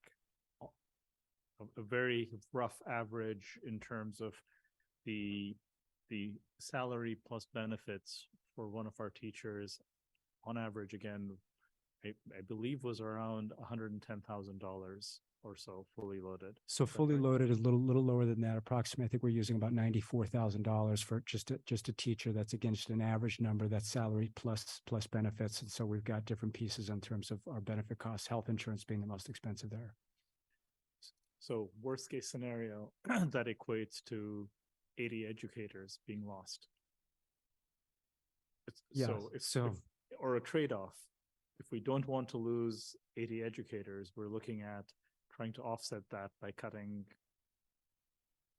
essentially by cutting sports, by cutting clubs, by cutting other areas. And if we don't make those cuts in all of that plus maintenance, that essentially equates to losing more educators. I'm trying to simplify it, but I think that's what you're telling us. What becomes difficult, and I know the pie chart shows you that personnel and benefits is about 89% of our overall budget. And you heard, again, when you talk about trying to stay away from that classroom because of that impact, of a higher, class sizes and things that truly are detrimental. That's when I talked about across the board, every department, custodians, administrative assistant, central staff. I mean, it impacts everything that you can to balance our budget. But in the end, when you have to make up a $6 to $8 million deficit, you will be impacting staff. And our number was about 40 to 50. Yes. Yeah, Rajiv, so the gross number, if you didn't make any of those other cuts that we talked about in kind of those levels, non-personnel, the other areas that we talked about, it would be that gross number. But again, our goal would be to try to keep that down to as minimal as we can, but we can't, not get there. Understood. So 40 to 50 plus is what we're saying at this point, assuming other cuts that would be painful to the student experience and student supports. So thank you. I'll take it for now. Thanks, Rajiv. Anyone else? Go ahead, Emily. First and foremost, I would like to say thank you. I actually am going to repeat some of what Rajiv said in terms of my deep appreciation that went into this. I actually have probably 50 questions, but I understand and recognize that you don't have the answers to those yet. But I think that the thought and the analysis that went into what you did present is incredibly helpful, while grim. And I just wanted to say thank you to all the staff who were involved in putting this together. I know it was not an easy process in any way, shape, or form, but I'm very appreciative of the work that went into it. Thank you. Go ahead, Anping and then Chris. Then Cap. Thank you very much for presentation. I heard some different words to describe presentation. I would use word sobering, very sobering. Why? I think this chart, these numbers really surprised me. The FY24 budget override impact, even with budget number one scenario override approved, okay? And then budget gap could be 2 to 4 million. That's something I did not expect that. Probably I should, but so at this time, we cannot say for sure what will happen, but even with approved, of course, not approved, then 6 to 8 million. Now imagine past few years with short of 1 million, there's a huge battle. I mean, just $1 million, if talking about $6 to $8 million. I really, hope that our community people who are listening to our school committee meeting hear this right. So 2 scenarios. But I hope the other part that comes through is I know that number looks large because of some of the things I talked about, even that $1.8 million. We are out there and we will advocate. And I am remaining optimistic that if the override passes, there are things that we can take a look at. And we can sometimes even reaching out to the very people that work for you and talk about efficiencies. What are the things that we can do during this time as we look at a sustainable budget over time, making sure that we provide, supports for our students.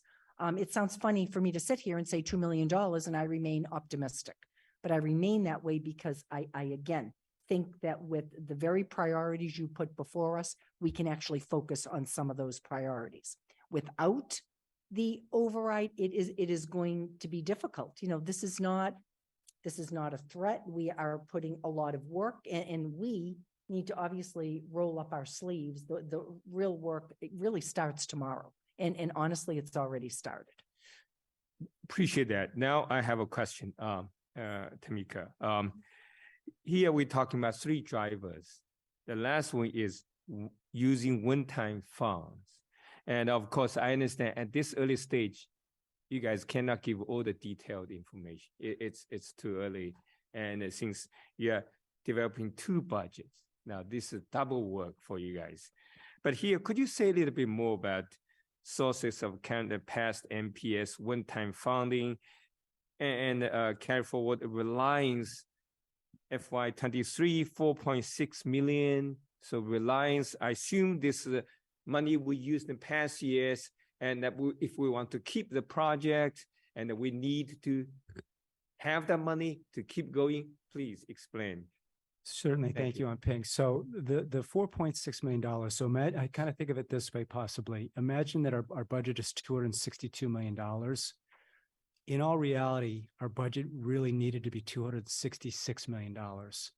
And we carried forward money in our circuit breaker account to cover the full $266 million. So our budget allocation was 262. Our budget, that was the amount that we have in the FY23. Yeah. But our fully loaded budget with everything was higher than that. And so the last several years, we have been relying on carrying money from the previous year forward. It's basically setting aside a little bit of money from the previous year to balance our budget. We do that again through the circuit breaker account. So any savings that we get or the ability for the city has taken on additional expenses that we've had, lowering our expenditures, basically taking money out of our budget, going onto their side of the ledger, has then allowed us to free up some money to carry forward in that circuit breaker. So we've now gotten to the point that we're relying on, hitting that target. So our baseline assumptions going into FY24 are built on that we already have that $4.6 million already baked into our budget, even though we don't. I hope that makes sense, but basically we're living on a budget that's more than what our technical budget is, and we're doing that through the circuit breaker carry forward.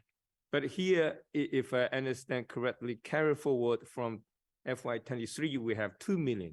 That is our current goal right now on paying, and we're going to continue for this year. For this, yeah, and again, it's early to tell. It's January, so we're not even halfway there. Go ahead. Yeah.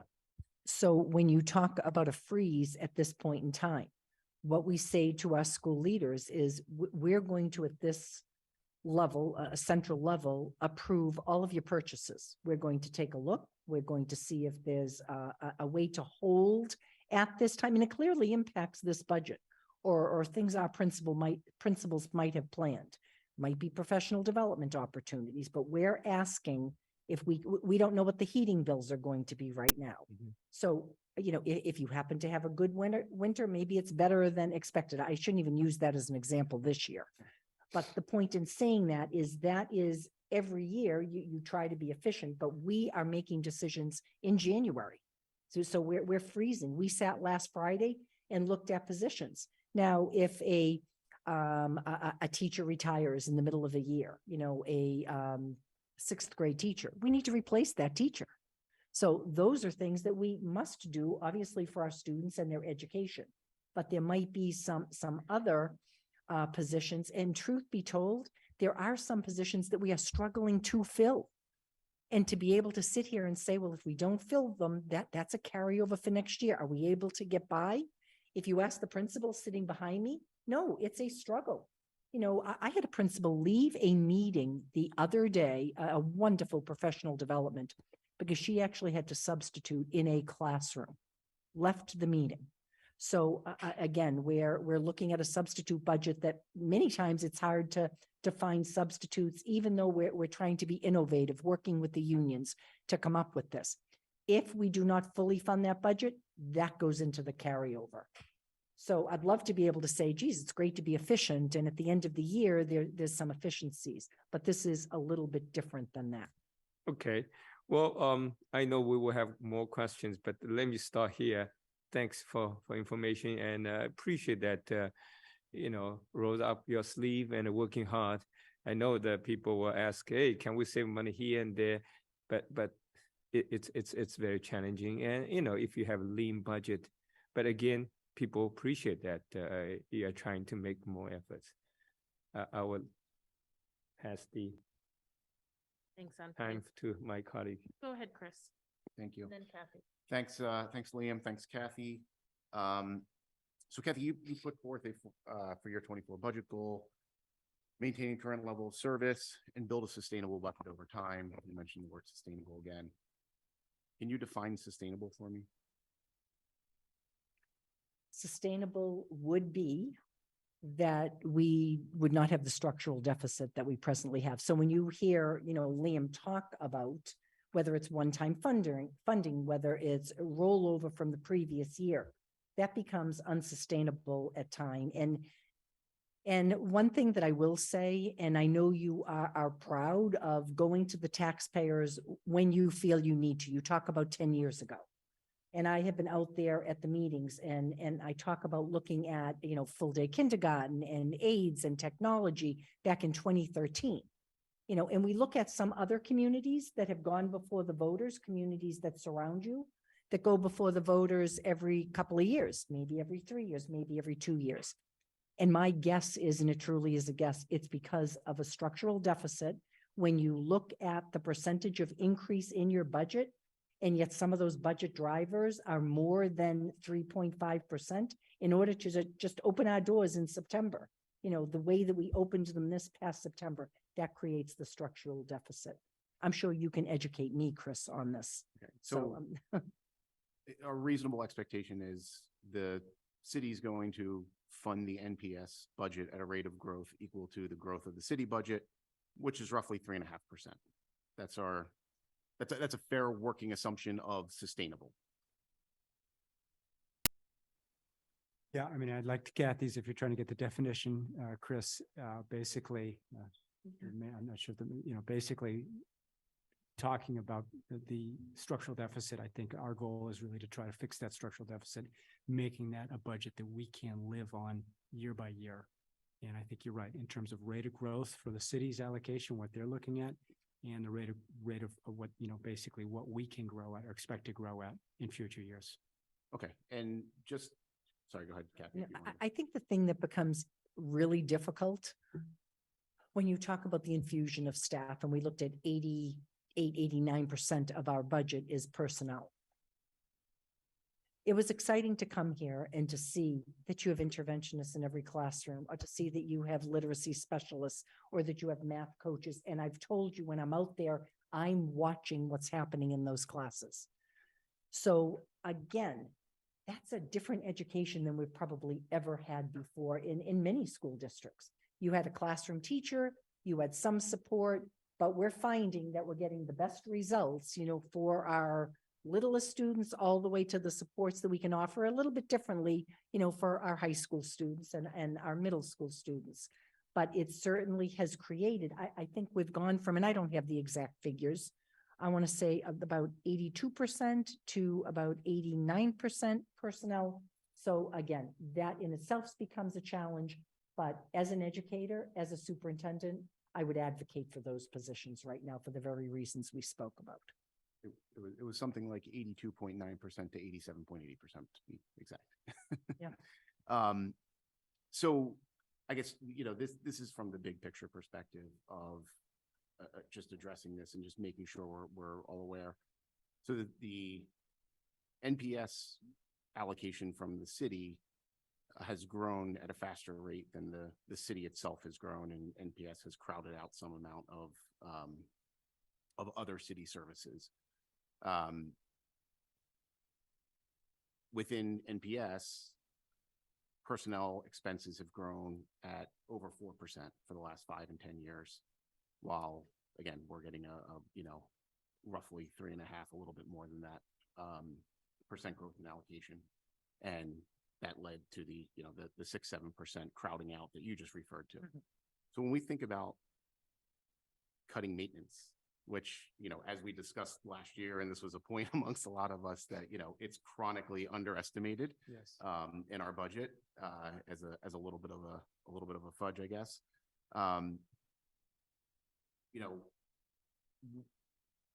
Realistically, how are we going to manage if we're talking about the 40 to 50 educators at $94,000 a piece? That's $3.7 to $4.7 million, and we've got a $10 million deficit. We got $2 million to carry forward, so move that down to $8 million. Can you give us some better sense of how that gets distributed and how that's manageable when those non-personnel expenses are already running at such a lesser rate of our overall budget over the last 5 and 10 years? Respectfully, this evening, I didn't want to go into that depth. I know we have a lot of work ahead of us. But I at this point here, we were hoping to put out for you what we're seeing at this point in time. It is a range. We don't have definitive numbers at this point.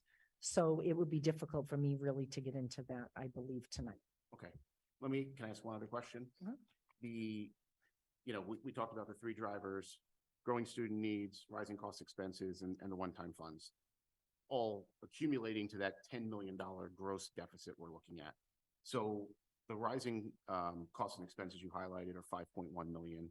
So $4.9 million of that $10 million resides in growing student needs and one-time funds. If we were just thinking about the 4.6 million carry forward versus the 2.0 million, that leaves roughly $2.5 million or so that you would be sort of say is attributable to growing student needs. Does that sound like the right number? That equates to, roughly 25 FTEs. Yeah, I mean, I think Kathy talked a little bit about trying to get more detail in the coming meetings, Chris. I think one of the things that I also want to make sure that we're clear on is that these numbers we've given, these are the gross expenditures or gross costs, gross. So again, to the extent that the city budget is covering the first 3.5% of it, our budget's growing to that. So again, this is just the gross cost. So I just want to make sure that if you're trying to tally those up and say that's new cost, the new cost is anything over and above kind of the 3.5% increase. So I don't think I can give you a kind of a dollar number for the, growing student needs. It's almost actually not even calculable how great that need I think is. I think what we would do in kind of the coming weeks is to identify kind of where these buckets would be. One of the things I talked about is fees.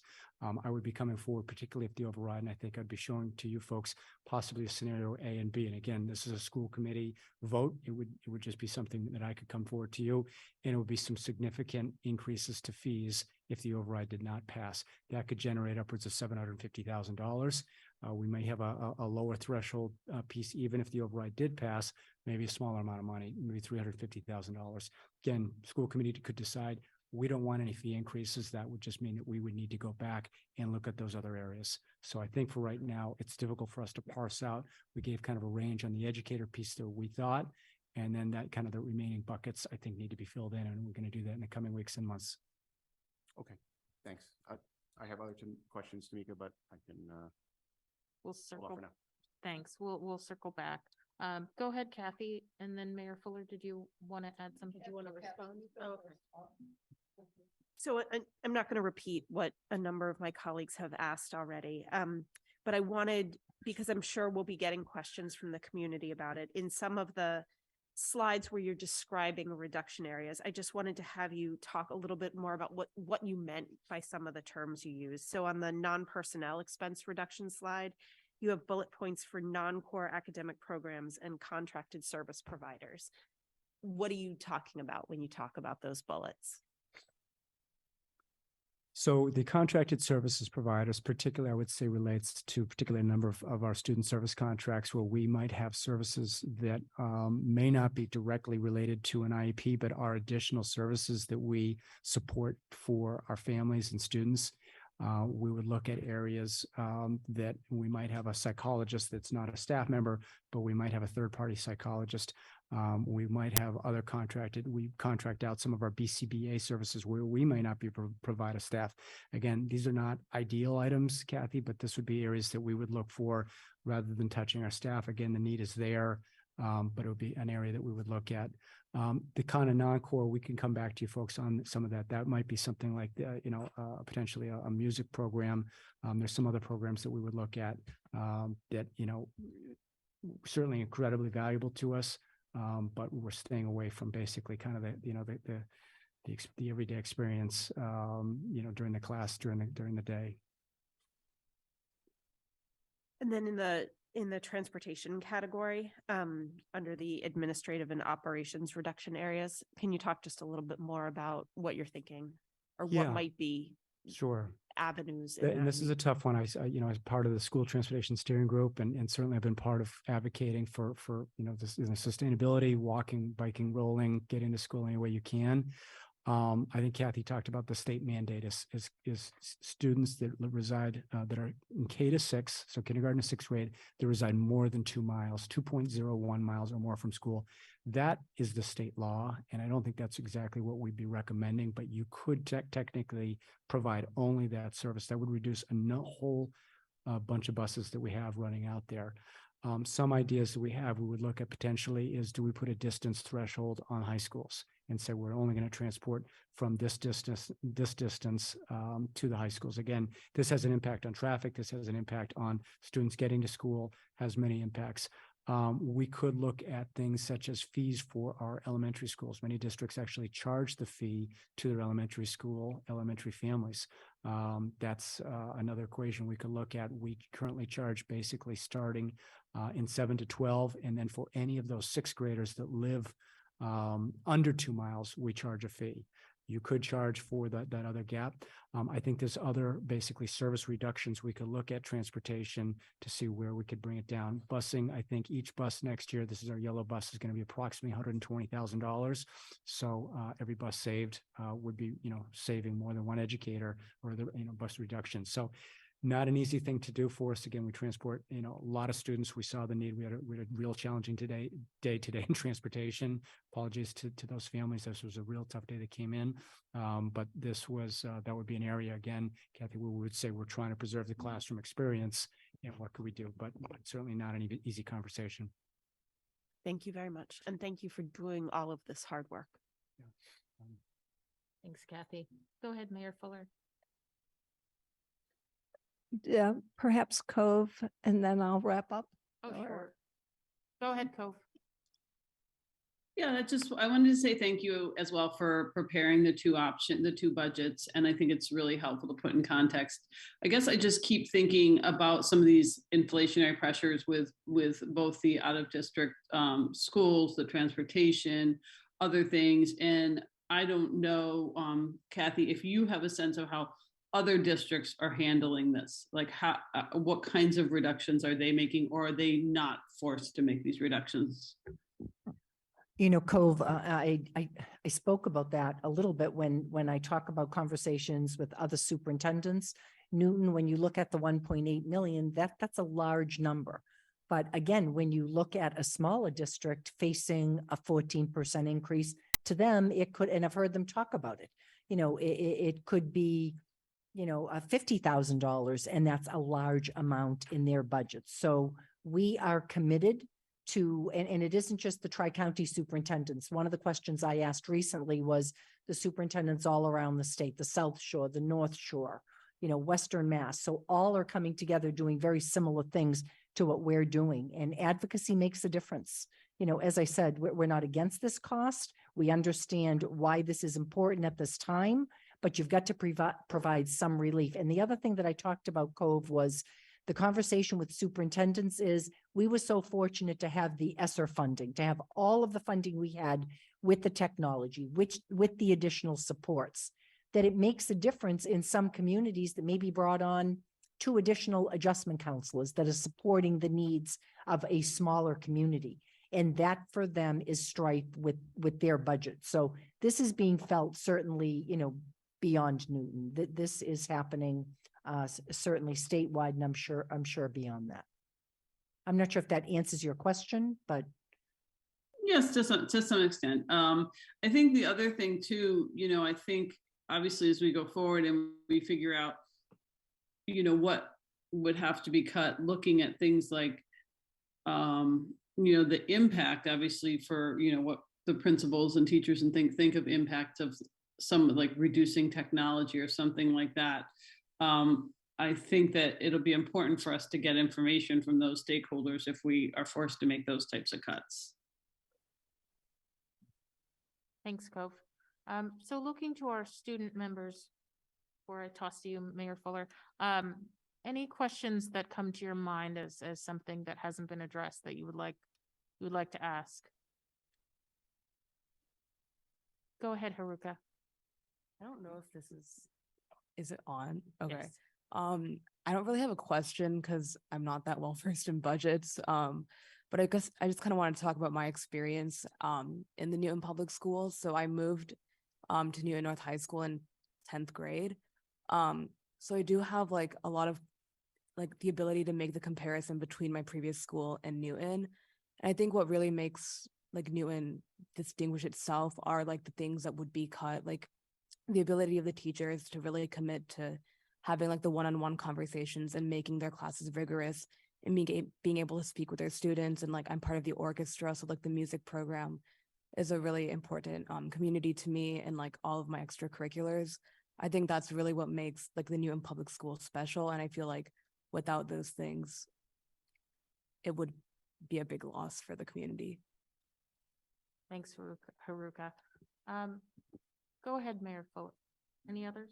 Okay, go ahead, Mayor Fuller.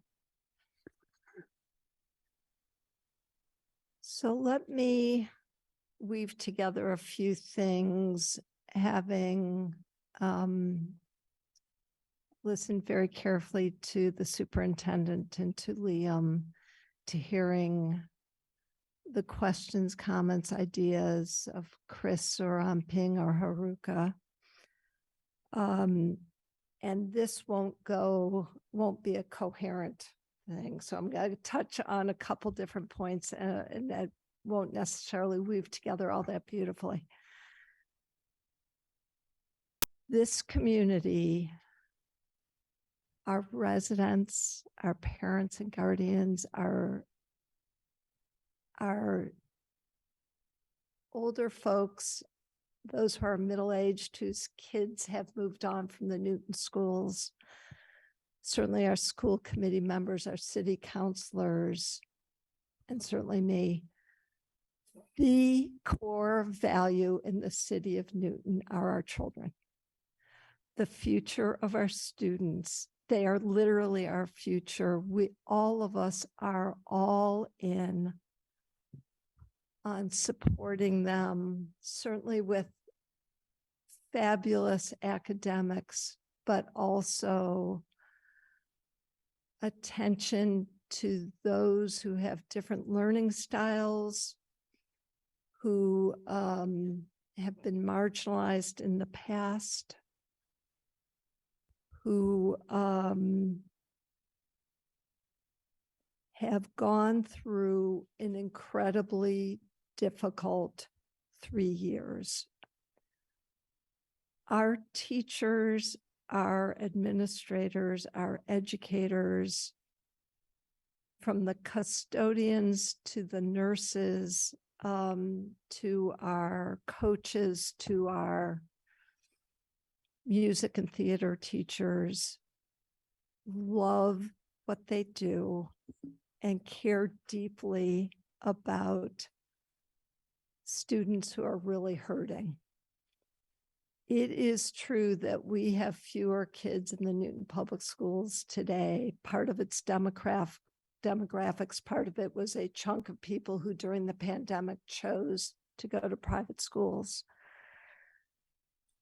The enormous needs of our students, I couldn't be prouder of the educators in the Newton Public Schools and their leaders at school level and here at the Ed Center, who during the pandemic, starting in March 2020, through all of 2020, through 2021, and through 2022, accelerated everything from thinking about the personalized learning that each individual kid needs, to the one-on-one technology, to the interventionists, to adjustment counselors, to crisis counselors, to be able to support what these students need and deserve. Yep, we broke all the rules during the pandemic. Maureen Lemieux and Liam Hurley and David Fleischman and myself, you bet we used all sorts of one-time monies to be able to flood the system. Whether, do you remember those early days where we had to, thank God for David Stickney and Josh Morse, who in a matter of like 3 or 4 months completely overhauled the ventilation systems, to standing up the testing, to adding more guidance counselors, to helping Steve Rotendi get every student. He'd been supporting our high schoolers, every middle school student, every elementary kid. Only the kindergartners and first graders share one-on-one technology. Everybody else, that was all done in a magnificent 3-year period. And you know what? We should not be retreating. This is the time to double down and say, That's exactly what our students need. On the city side, on the revenue side, we've got Prop 2.5. It limits 84%, if I've got the exact number right, of our revenues come from property taxes. That's limited to 2.5% growth. That's how we build our budget, plus new growth. That's the new mudroom that gets built, or a new house that gets built, or something that gets redeveloped. And Chris Bresky said it exactly right. Average is 3.5%. Between the 2.5 from Prop 2.5, another 1% of new growth. We have always, I have always, and I will continue to always prioritize the Newton Public Schools in the increase in the budget. There's police, fire, roads, library, parks, all of those are growing slower than NPS. That's fitting and proper and good and right. But what that means is, thank goodness for our residents that periodically they're willing to say, yep, I'm going to support an override, because we've got to take a jump step forward. And this is one of those times in the history of Newton. And it couldn't come at a more rotten economic cycle. I mean, I bought eggs this weekend. What can you say? It is a lot to ask. But our students, our children need it and deserve it. And I would also say, it's not to say that Kathy Smith or the next superintendent or the principals here, I see Aisha and Renee, they're not sitting still. It's not like we believe we're doing everything right and that we can't do better. We're digging in. We know there's always something that we want to do better. We will continue to do better in the years ahead.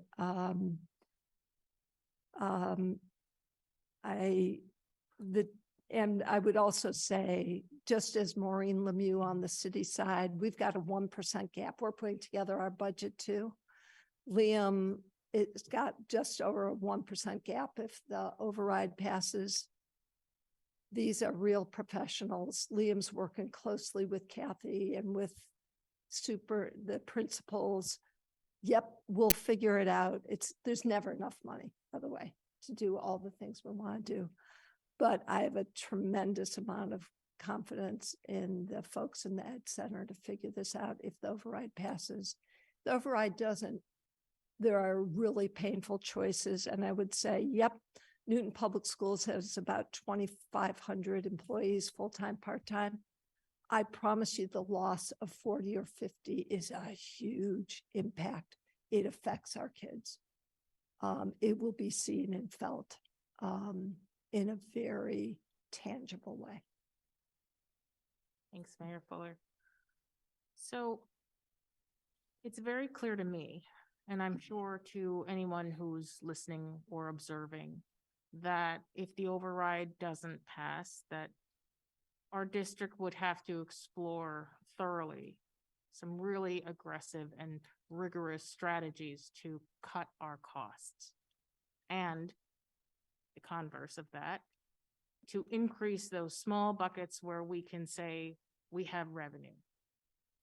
Those changes, to me, it's very apparent, would change the nature of the things that I think we as parents within NPS and we as a school committee, and certainly you as the staff, have come to expect, have come to not only expect, but demand of what Kathy refers to as this premier district.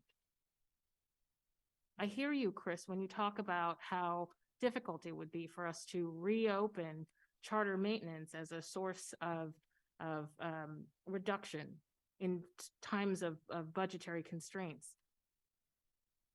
But the fact remains that I think all of us would also say that we don't want those educators touched, the student-facing staff impacted or touched.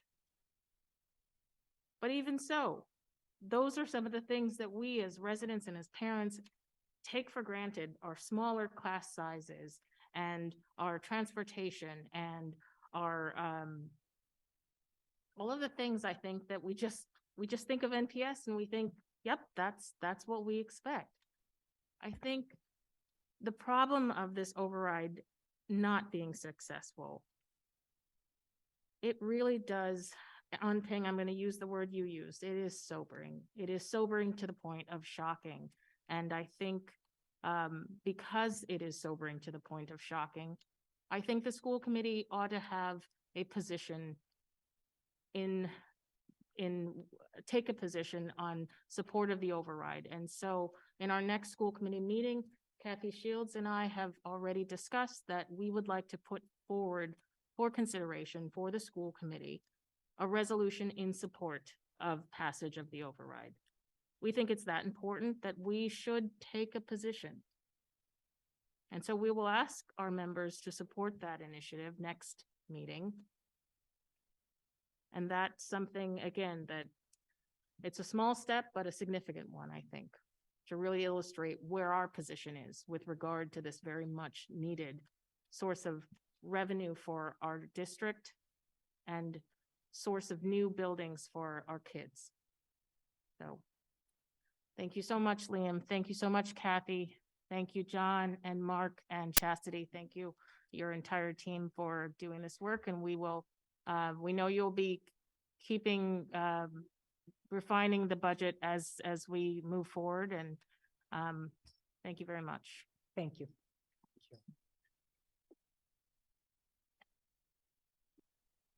All right, so Liam, you are again staying put. Yes. We're going to change pace to discuss the enrollment analysis and class size report. Again, we've got Liam Hurley, Assistant Superintendent, Chief Financial and Administrative Officer, joined by Katie Hogue, Director of Data Analysis and Enrollment Planning. Hi, Katie. Hi, everybody. Thanks, Tamika. Every year I ask Katie to put her name actually above mine, and she will on the cover page, and she won't do this. So this is really, you know, Katie is incredible in terms of her work here. She's going to be doing the presentation. She's this report, I would just outline, this is actually about a month later than we normally would be presenting to you folks. We typically would do this in December. If you recall, we were going through kind of the Bigelow feeder pattern and asked to push this out. So thank you again for your patience and movement on that. This report's a really critical report for us, and we'll kind of get into some of the reasons for this, but this does help us in terms of thinking about our budget. It thinks about some of the long-term implications on our schools, our facilities.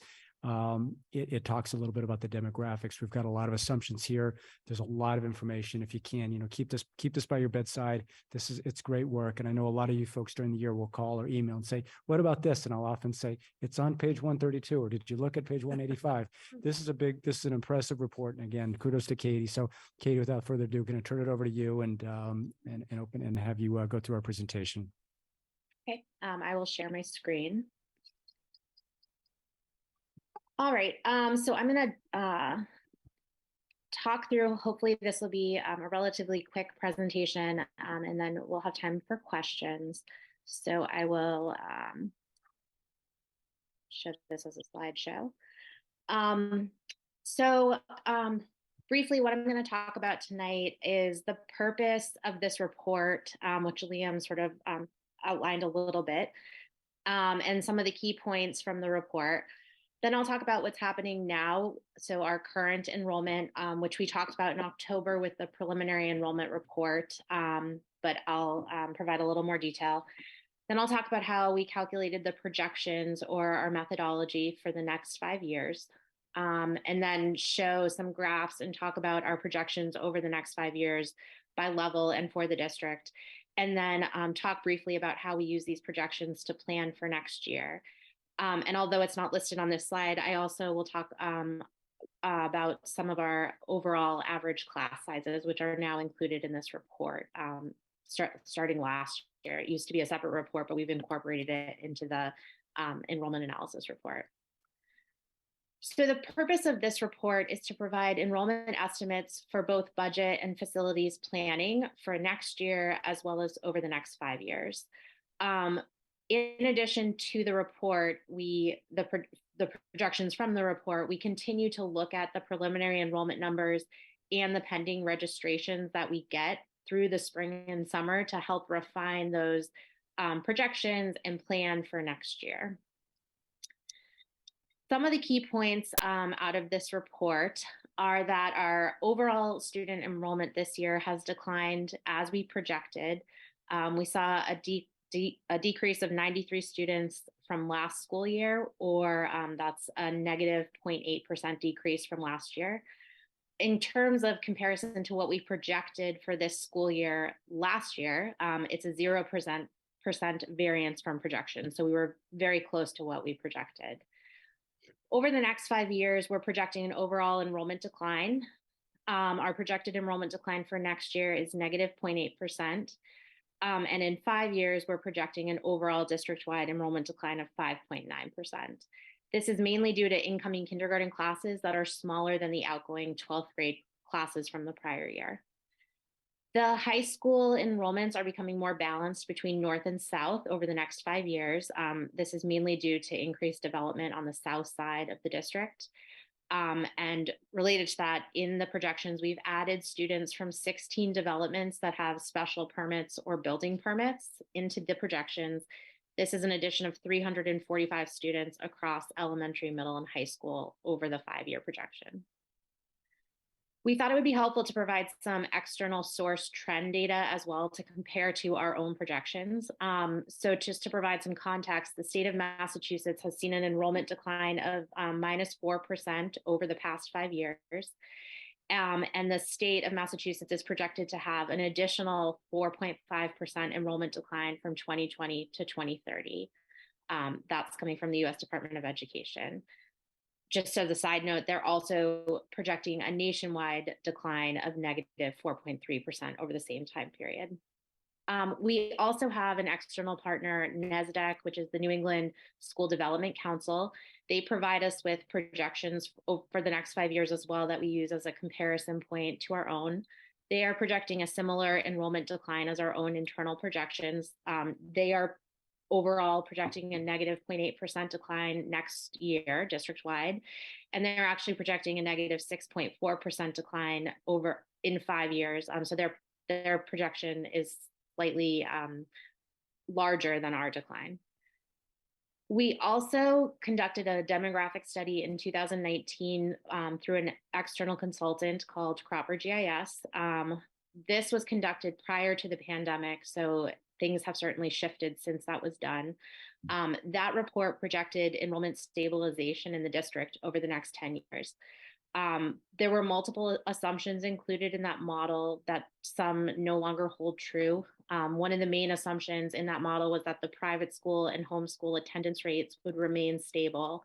And we saw those shift quite a bit during the pandemic and continuing in some cases.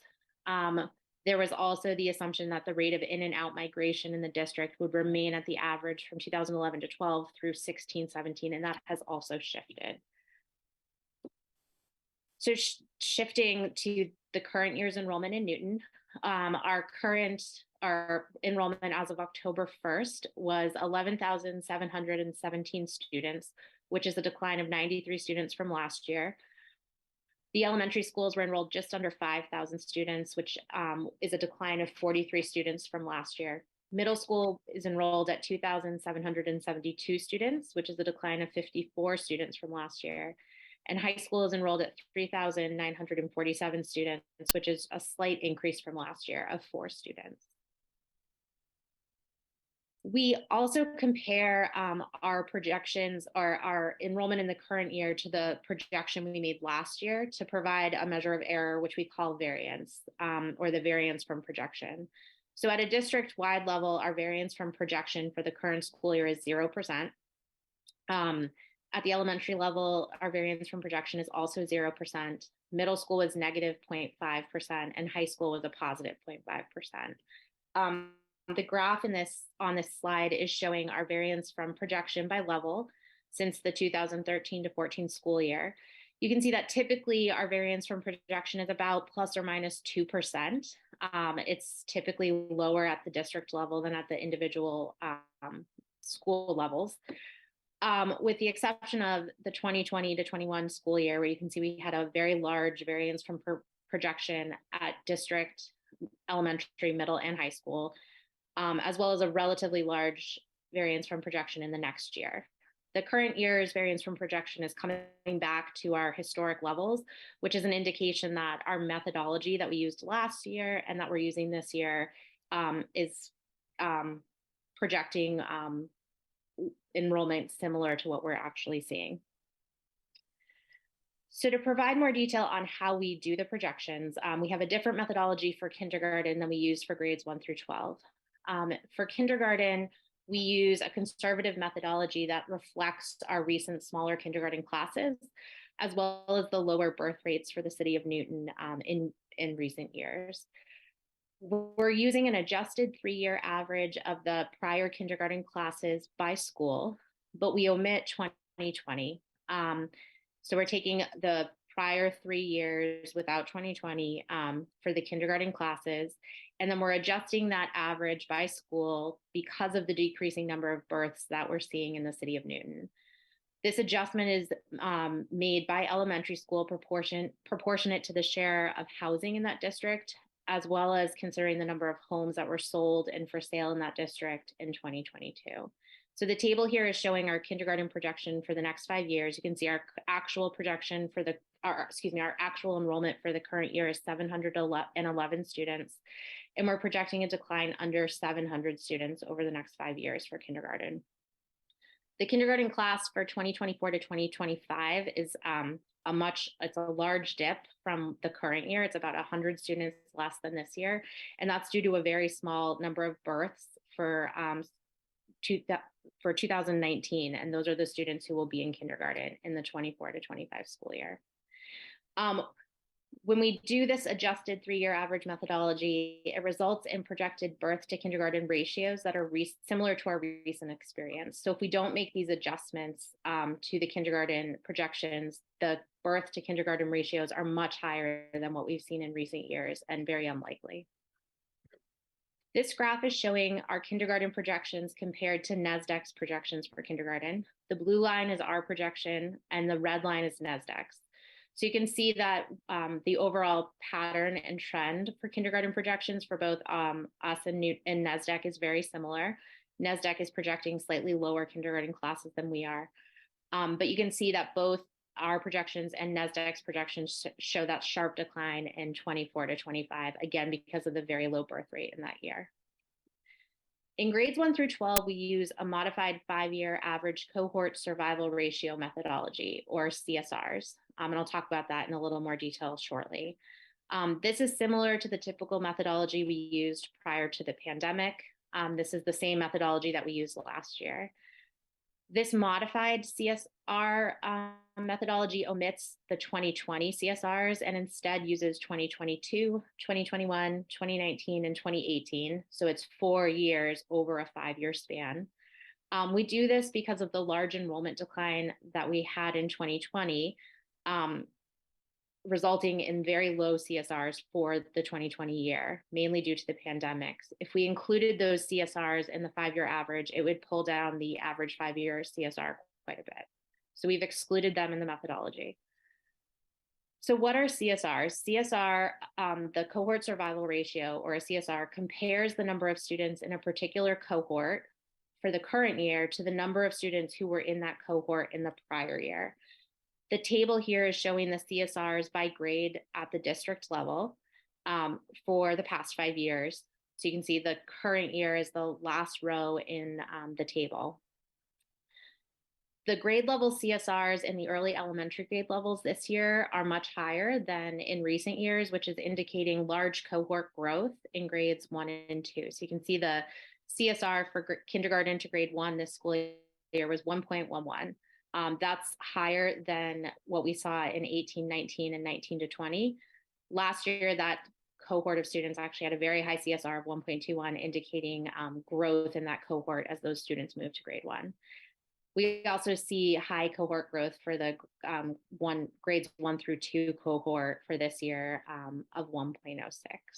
The cohort survival ratios by grade for most of the remaining grades are similar to what we've seen in the prior 5 years, with the exception of the 2020 to 2021 school year. So we calculate this 5-year modified average CSR by grade and school. So it's down to that level. Then we take these average CSRs and the current year's enrollment data to calculate the projections by grade and school. We add non-resident student projections and students from new developments to the projections from these average CSRs by grade and school level, and then we aggregate the projections by school, grade, and district. So then this process gives us the projected enrollment for the district. This graph is showing enrollment and actual enrollment in the district from 2008 to the current year, as well as the next 5 years of projected enrollment. As I mentioned before, we're projecting enrollment decline of negative 5.9% in 5 years for a district enrollment in 5 years, just over 11,000 students.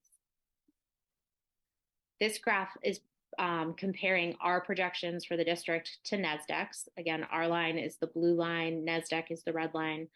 Our projections are very similar at the district level to NSDEC's in the next 2 school years, and the general pattern stays the same over the 5-year projection, although NSDEC's projections are slightly lower than ours in the final 3 years of the projection. At the elementary level, we are projecting an enrollment decline of minus 7.5% in 5 years. Again, this graph is showing actual enrollment from 2008 to this year, and then the next 5 years of projected enrollment. This assumes decreasing kindergarten classes in 3 of the next 5 years for a total enrollment at elementary in 5 years, just over 4,600 students. This graph is showing the 5-year projections by elementary school. The blue line is the current enrollment, and the red line is our projected enrollment in 5 years. You can see the majority of the elementary schools have projected declining enrollment. A few schools are projected to increase in enrollment, and this is due to increased residential development in those districts. At the middle school level, we are projecting an enrollment decline of minus 5.4% in 5 years. You can see there's actually quite a drop off at middle school for next year. The graph again is showing middle school enrollment since 2008 to the current year, and then 5 years of projected middle school enrollment. This is assuming that the incoming 6th grades are smaller than the outgoing 8th grades in all of the years of the projection, except for 2024 and 2026, where you can see there's a slight increase in enrollment in those 2 years because that incoming 6th grade is larger than the outgoing 8th grade. This graph shows the projection by middle school for the next in 5 years. The blue line is current enrollment, and the red line is the projected enrollment in 5 years. Bigelow is projected to increase in enrollment in 5 years, and this is due to the feeder pattern change that was voted in December. And then finally, at the high school level, we are projecting enrollment decline of minus 4% in 5 years, but we are projecting an increase in enrollment next school year at the high schools. The average class sizes at the high schools are going to be close to 1,000 students during the next 5 years before dropping off. This graph is showing the enrollment by high school for the current year in blue, and then the projected enrollment in 5 years in red. You can see north and south enrollment becomes very similar, as I mentioned at the beginning, and this is due to increased residential development in the south side of the city. So in terms of planning for next year, we have the kindergarten census underway right now, and we're gathering information on families' plans for their incoming kindergarten children. We also use Registration Gateway, which is our online registration system. This allows us to better better monitor the incoming enrollments for next year throughout the spring and summer. And as I mentioned at the beginning, we look at this information through the spring and summer to help us plan for the fall. I also wanted to mention that we're currently conducting the private school census for the current school year. right now. And we are planning to share the results with you later this spring of that census, because we know that this is information that you're very interested in. So I'm going to shift gears just quickly to talk about some overall average class size statistics, and then I'll wrap up. This year at the elementary school, our average class size is 19.4 students.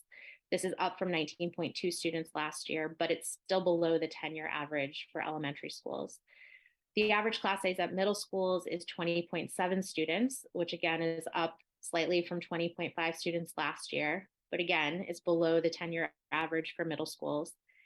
And at the high school, the average class size is 22 students, which is up from 21.6 students last year. And high school is at its 10-year average for average class size. This slide is looking at the distribution of class sizes for both classes that are greater than or equal to 25 students, that's the top section of the slide, and classes that are less than 20 students. So at elementary school, there are no classes that are greater than or equal to 25 students now. I'll just mention Ward grade 5 has now been changed to 2 sections instead of 1. And that is the same as last year. There were no classes at that size. At the middle school, there are 3% of the classes are at 25 or more, which is an increase of 2 percentage points from last year. At the high school, 28% of the classes are 25 students or more, which is an increase of 5 percentage points from last year. When we look at small classes with students less than 20 students, at the elementary school, 48% of the classes have fewer than 20 students, which is a decline of 6 percentage points from last year. At the middle school, 26% of classes fall in this range, which is a decline of 4 percentage points from last year. And at the high school, 24% of classes fall into this range, which is a decline of 2 percentage points from last year. So that is the end of my presentation. So I will stop sharing and we'll be happy to answer questions. Thank you, Katie. I already see fingers waggling over here. Emily, go ahead. First and foremost, as always, Katie, thank you so much for this incredibly detailed report.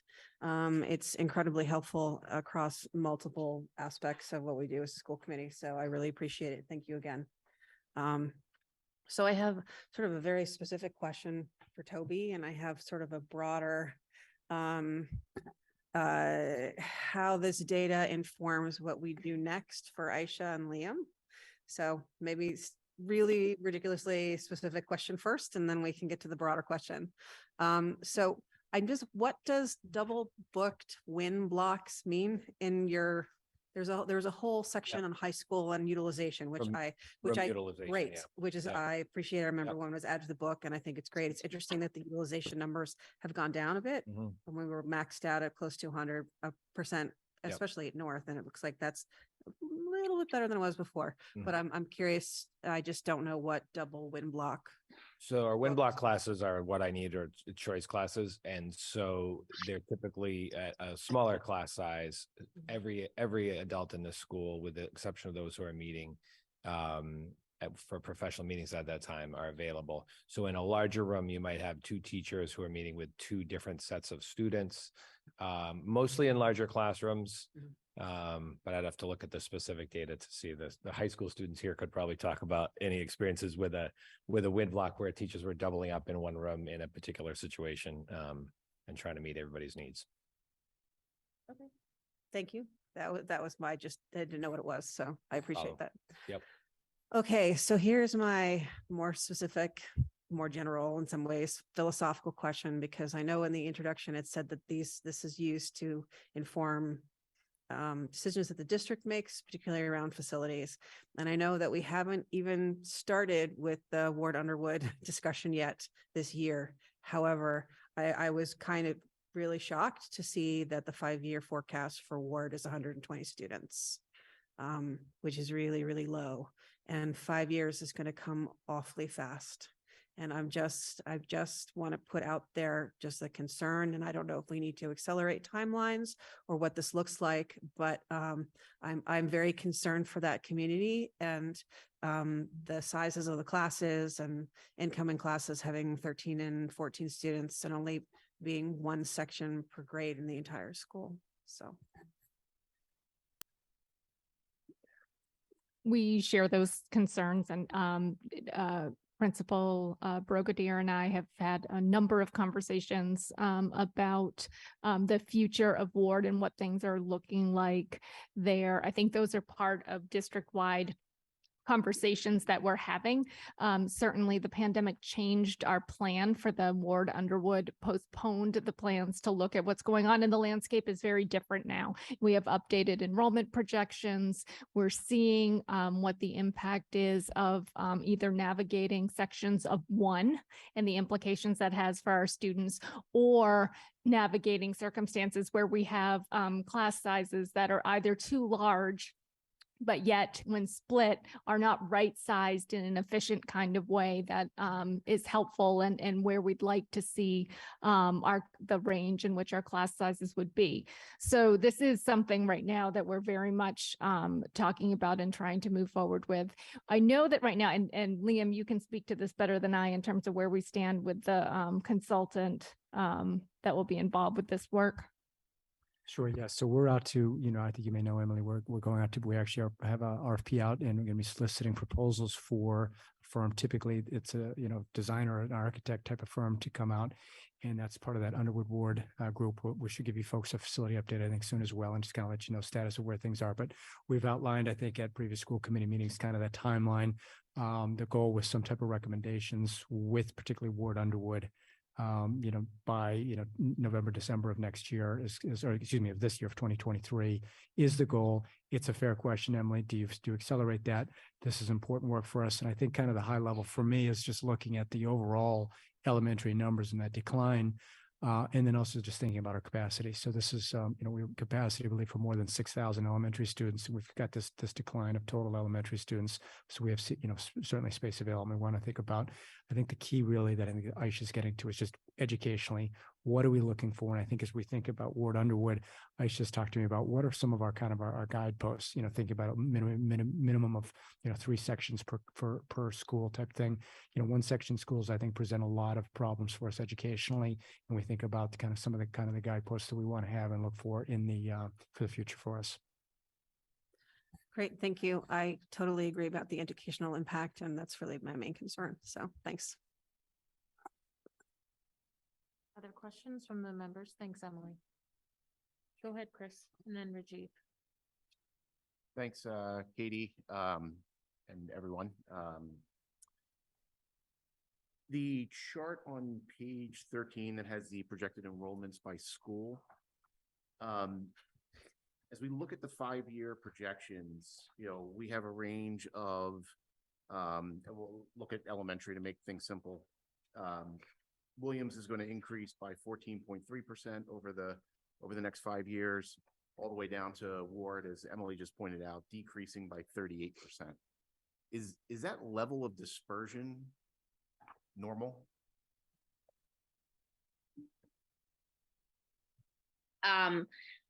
So it varies year to year. I think the main points here are, or the key points I think that are relevant, there's wide variation, or mainly due to increased residential development that is not consistent across elementary school districts. So that's going to result in very different projections for individual districts or schools. The other piece is that we're using historical data to project the future. And so historical patterns are different within individual elementary school districts, which result in different projections for the elementary schools. So in terms of the variance by school, we could look back historically, but yeah, there's wide variation because of those two pieces. Okay, thanks. Mhm. And in that same chart, Franklin is expected to decline 22%. How does, I can't recall off the top of my head exactly where we are in the Franklin building process, but how does that impact how we're thinking about that? Great question, Chris. Katie, I'll take that in terms of, we do this for all of our schools, and we come up with kind of basically kind of a design enrollment number. If we're building a new school building, we typically would like to try to get, as we've talked about in the past, getting at least kind of that 18 classroom, ideally type number. So Franklin, I can see is going down kind of a below kind of, we would be doing an 18 classroom. I think we've done with Lincoln Elliott, that would be almost a target range of almost 414 students. So it would be studied, and we would be looking at these enrollments. And by the time, and again, Franklin right now is not projected to be completed until, I think, between 2027 and 2029. So we're going to be continuing to update this. So part of our process with the Franklin building project would be basically looking at that design enrollment and what we think is the right number, kind of given the future enrollment. So this type of number, we would have to kind of take into account what size building that we want to build. But that would also be in concert, Chris, I think, with kind of student assignment working group. We would do that with all the schools. What does it look like on the north side of the school, north side of the city? We certainly have a lot of density of schools on this side. So are there some shifts that we might try to make that might be part of the process as well? Can I add one thing, just from a Yes, please. facilities perspective? So everything that Liam said, but also as part of the design for Franklin, we're going to be housing a citywide special education program there. So there will be students from other areas of Newton who will be sent to the school. So that's another reason. Program is that? That's a really good question. I think it's to be, I know it has an yeah. acronym for its name. I can tell you that one. Yeah, Mora would be the best. Yeah, Basically, either language and based on. I can get that to you, like, Follow up with that. yeah. That's just curiosity. And then can I? Sure, go ahead. So, looking at page 83, where we're talking about the exit to private schools. So looking at the 15 to 20 year average, elementary averaged pre-pandemic averaged 1.6%, middle school averaged 2.5%, high school averaged 0.9% is the percentage of students leaving the private school every year. Those numbers for the most recent year, 21 to 22, are still elevated at almost 2 times the level of pre-pandemic rate of exit. So I guess, how should we be thinking about that? And, I feel like we are, we obviously saw a massive step function move of, something on the order of 5 or 6% of students leaving for private school during the pandemic. How should we be thinking about that number today? Katie, I don't know if from my perspective, certainly the private schools, I think we need to be thinking about this in a variety of ways. One, thinking about our override and supporting our schools that we have right now. I think number two, thinking about what we can do to kind of attract and retain our current students, and making sure that we're, marketing our schools and what we can do for that. Certainly Newton, and you and I have talked about this, Chris, Newton is in a position where there are a number of both families that have the ability and means to go to private school, and the number of private school options that are available, maybe more so than many other communities in Massachusetts. I mean, there's certainly private schools all over, but there's a good number of them. So, what Katie mentioned earlier is that we were going to come back to you folks. I think we're curious to see what that private school number looks like. This census data, I think, is from last year. We are curious to see what we're doing that right now. We're going to come back to the spring and see what that percentage. I'm curious to see if that is that come down a little bit, and that is something that we're aware of. And I think we want to see if that does come down and what we can do. I think you did see the overall, and we've got some charts in here. Other districts, other similar districts, we're higher than many of them, but there are other districts that are higher than us. So we're really not, outside my perspective or my opinion, outside of the norm from many of our similar peer communities, as well as you've heard the Massachusetts average. Newton, I think, is a unique place, and certainly, people have chosen to go to private school. So, Katie, I don't know if you'd want to add to that, but I do think that, kind of reporting back to you folks kind of in the spring with kind of where our stats stand, I think would be an important next step. Sure. I'll just add, so the private school census is going to provide us information on the number of students, school-age students living in Newton attending private school. So some of those students have always been at private school. So it is slightly different from looking at the exits to private school that you're referencing here, Chris. But it will also be, it's an additional piece of information that I think will be helpful to look at some trend information there. So we typically don't share that until we do this report every year, and it's pretty outdated at that point because it's the prior year census. So we will come back sometime this spring so that you can have an earlier look at that data. The other thing that I would just add about the exits to non-public schools is that you're right, like the average over the time period that we're showing in this table, is lower than what we're seeing in the current year. At the elementary level, it looks like we're seeing a decline in the trend, right? So we had an increase in the number of students leaving for non-public schools during 2020 to 2021. It's come down. It's still higher than pre-pandemic. So the question is, will it continue to keep coming down? And we can start looking at some of the preliminary exit data this school year to see if that is true. At the middle school, though, it's continued to go up. So I think that is something I'm not sure why. I think that's something interesting for us to think about, that it has increased since the 2020 to 21 school year.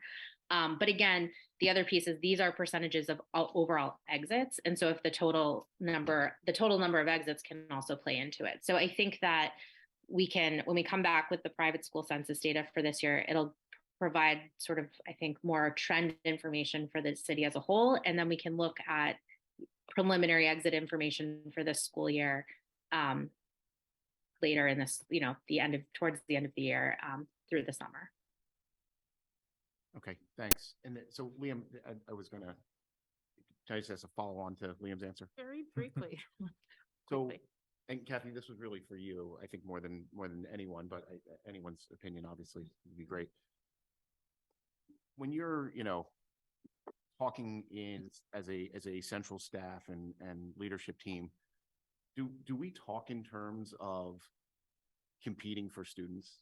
Do we think about it philosophically as saying, are we thinking about gaining market share, so to speak, or do we philosophically say, look, we're going to put the best product forward for as many kids as we can, and we care about each and every kid, and who we'll educate who shows up? Well, I'll answer that a couple of ways. One of the things I think that when we get together is obviously making sure that we're providing the best so-called product or opportunity. You hear me talk about that endlessly. And I always say in a community, whether it's a Newton or whether it's Brockton, you always want your public schools to be the first choice of parents. Now, parents choose schools for a variety of reasons. The other piece to this, though, that I feel very strongly about, and I've talked to the school committee about this, is to really market yourselves. So when we talk, and when I've been out there talking to different groups recently, I've talked about the profile of a graduate. It's resonating, with parents saying, yeah, it makes sense for me to know when I'm selecting a school, this is the expectation of a kindergartner. This is the expectation when our students graduate from the Newton Public Schools. This is what you will have the opportunity for your children to have. And I know that's a process we're talking about and kind of tiptoeing in, because you have a new superintendent coming on board. And it's definitely a multi-year process if it's done well. And the other thing that we talked about was the Newton annual report. That can be a sort of marketing opportunity to, you talk about your challenges or you talk about your metrics, but it also shows, the career, the colleges, the opportunities for your kids, all of the extracurricular, the things that we were talking about this evening, that you would provide to your students, including at a middle school level, or your clubs and activities. If I'm a parent, I'm looking at those types of opportunities. So I think it's both. We spend a lot of time focused on what we provide for our students, but I have learned over time, it's probably one of the most important things that you do is make sure that you provide information so that your family select you first and not select another school because they don't want your children in the Newton Public Schools. The very opposite should happen.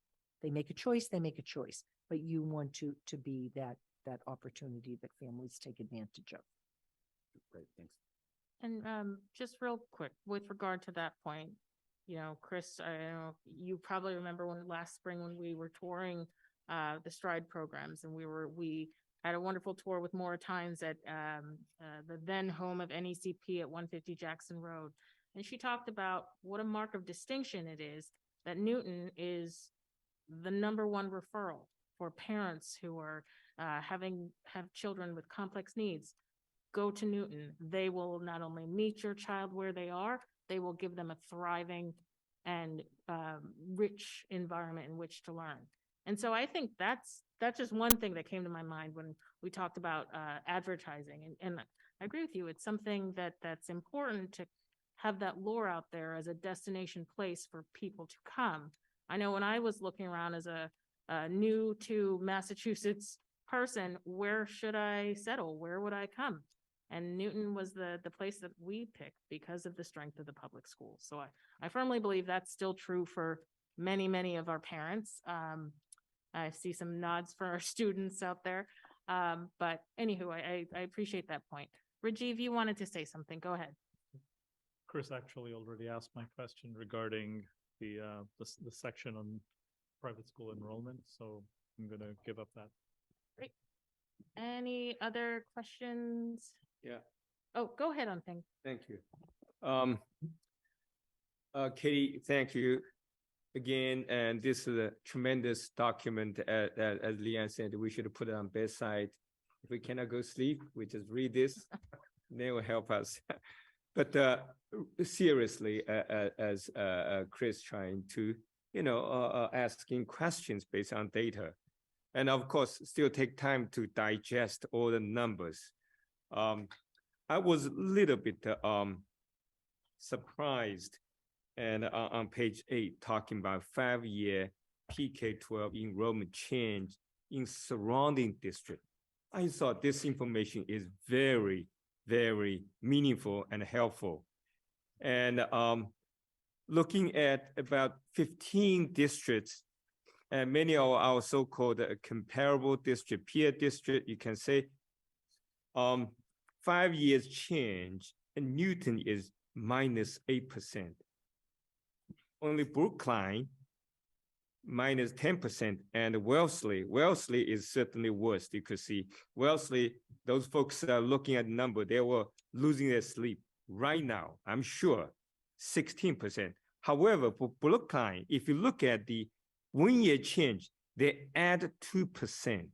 Meanwhile, 1-year change, Newton is still losing students. So in that sense, I would say Newton's situation probably worse than Brookline, only better than Wellesley. But among 15 schools, now we are asking question now, as Chris and some other parents asked. This morning, Kathy and I and Rajiv went to the Mason Rice School PTO meeting and said, parents, sure enough, they asked question. Hey, what about Newton's rating? And what about the MCAS testing, all that rating? Even though some other parents acknowledge this, or we all acknowledge this is not only part of the rating, it's not the whole picture. But still, these questions, if you go to the district, you can always hear some parents saying, hey, Newton's rating is going down for past quite a few years. And but I think this is a question we should all ask, why we are losing such high percentage of students. And as some, school past few years, well, COVID-19, we understand, but we need to address this issue. Whether we should marketing our district, I don't know. It's not like a commercial product. You have to go out, put an ad, say Newton is best. We use the premier word, and also we'd like to have Newton as a district. As I think Kathy used another phrase, family would choose to come. Now I would say school kids family would choose to come. We like to see that, and I always believe that. But again, I just want to call attention to this 8%, which is, if you ask me guess without seeing the number, I probably would say we are in the middle. I would not think we are on very top, losing so many students. And again, if we want to have the parents to support us, this is very important. If they see the percentage, we are losing families. That sounds, some people will interpret as, well, you're losing your luster, or we cannot rest on our laurel. Special education certainly is high quality, no doubt about that. But some parents are asking, what about our top ranking students. What about their quality? So I always say we are taking care of all the students. But here, I think we probably need to do a little bit more homework to see, what could be the underlying factors which made this 8% very high, losing our students in past 5 years. But again, Katie, thank you very much for information. I'm sure there will be a lot of treasures in this book we can dig out and ask more questions. Thanks, Ping. Go ahead, Mayor Fuller. The nuances are really important. It is really important, yes, to understand families who are choosing to have their students exit to private schools. I would say it's really important to understand the demographics. Household formations are different in different communities. It can be related to socioeconomics, which are quite different in different communities. And I would also say it's very much related to how much housing, new housing, additional housing is being formed in a community. So it's our duty as school committee members to make sure that the Newton Public Schools are providing an excellent education to all our students and all our families. But there are many other factors that would be important to when you're comparing these cities and towns to each other that you'd want to weave in. Yeah. If I can just comment as well, just to on Pink's, the -1% on Pink. So just remember, we're projecting, and even before the pandemic, we were projecting really mainly due to that birth rate to continue to go down. So despite, any best efforts, the projection for us, even going forward the next 5 years, is in this ±1% decrease going forward. So that number, I think you're going to continue to see, and that's even in our projections going down. And again, that's part of basically fundamentally part of the birth rate, basically less students coming in than what are exiting the school district. So that number is actually what we are suggesting is actually going to be happening. And family formation does change. We have unusually high housing costs here in Newton, which is actually correlated with lower birth rates. So there's a lot to unpack here, and a lot of policy and decisions that certainly the school committee needs to make, but the city council also needs to make. But Mayor, just me and my friends, our kids all going to college and left Newton. We still live here and live in a big house, and not that big, but still feel a little bit 3-bedroom there, just empty. But that's a case. I agree with you. And I think many people understand that, Newton's a wonderful community. We don't want to move away. And meanwhile, you don't have kids now. Okay. Thanks, Ping, and thanks, Mayor Fuller. So Chris actually asked the question that jumped right out at me when I'm looking at the 5-year projections for elementary school. Big decline at Ward, big decline at Memorial Spalding, but the one that most concerned me was the big decline projected for Franklin because of the new build. But I'm reassured that we're thinking creatively about maximizing the capacity of that school with a new program. And I think that's the way to go to make sure that this is a project that can make the Franklin community proud, but also be an asset to the district overall. So appreciate that. Thank you so much, Katie. This was wonderful as per usual. Had an interesting bedtime reading on Ping. I'm not quite sure I'll go there, but really appreciate it. Thanks, everyone. Thank you. Thank you. Up next, we have, and I will remind everyone, we are very deep into the night at this point. So our next item is a system-wide goals update, literacy equity project. And here we are joined. We've got Alice Wong Tucker, Mary Brown. I see Kathy Lopes. And Renee McCall. Yeah, I was looking on this. Thanks, Tamika. So tonight we are happy to have Alice Wong Tucker, Mary Brown, and Kathy Lopes here to give us an update in terms of the system-wide goals. So we would like to highlight the work of the Literacy Equity Project, or LEP, as it relates to academic excellence, educational equity, and social emotional well-being. Kathy and I will just give a quick intro and then hand it over to Alice and Mary. I would just say from the point of view from the Teaching and Learning Office, we have been pleased to partner with the DEI department to provide support to the LEP project both this year and last year. And we are both encouraged by the data that you'll hear more about this evening. So Kathy, I don't know if you wanted to say a few words. Just briefly, good evening, everyone. I echo what Renee said. It's been a really wonderful partnership with the DEI Department in Teaching and Learning to really be able to provide the support that we're seeing in this program actually grow now in its second year, and be able to kind of hold the pieces of curriculum and literacy information, and then also thinking about the DEI component, so that we're trying to really meet the needs of all the students in consideration of their identities and how that connects with learning. So Alice and Mary have the floor, and I think Renee and I are just going to be here to support. So. Thank you very much. I'm going to share my screen. Give me one moment to get it set up.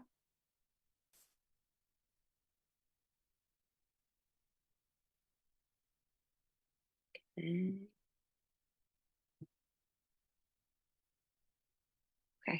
While that's loading. Hi, I'm Alice Wong Tucker. I'm the Bird Literacy Specialist and the founder and lead coordinator of the Literacy Equity Project. And my name is Mary Brown. I'm an Underwood first grade teacher, a member of the first LEP teacher cohort, and now a member of the first LEP leadership cohort. And last November, I had the privilege of coming to the school committee and talking to you all about the Literacy Equity Project just as it was beginning. Then I shared with you why we had started the program and the details of what we were piloting. And at that time, many of you were interested in concrete results. So we are really happy to be invited back here to share with you the results of our very successful pilot year. In my last presentation, I went into detail about the types of new instructional practices we were implementing. So today I'm just going to give a very quick overview of how the program operated in our first year. We started in August of 2021, and our activities were jointly funded by MPS and also from a generous grant from the Newton Schools Foundation. Our first teacher cohort consisted of 11 first grade reading teachers from 6 different schools. Each teacher selected a target group of focus students who were BIPOC children who either struggled academically or social emotionally. This program focuses on supporting teachers by becoming more culturally responsive by providing intensive professional development and instructional coaching. Today, we will share our results, and we've broken them into 3 different categories: responsiveness to families, student achievement, and impact on teachers and schools. One of the real strengths of our programs is its comprehensive nature. You cannot boost student achievement without attending to many factors. And one of our main focuses of our work is creating partnerships with all families. And so I'll share a story with you about one of our LEP families. This is written by an LEP teacher. I'm going to read the story that the teacher wrote aloud, and then on the text that we've distributed to you, on the slides that we've distributed to you, is the full text so that you have that for your reference. So during the summer LEP training, I listened to several Newton BIPOC students and families speak about their experiences with MPS. It made me realize and understand that many BIPOC families do not feel valued and connected. I left wanting to do better. About a week before school started, I began to communicate with a Spanish-speaking mom through talking points.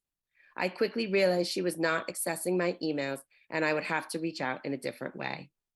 She messaged me to let me know that she needed surgery and that her daughter would not be able to attend the first visiting day or first week of school since she couldn't walk her to school. My LEP training came to mind.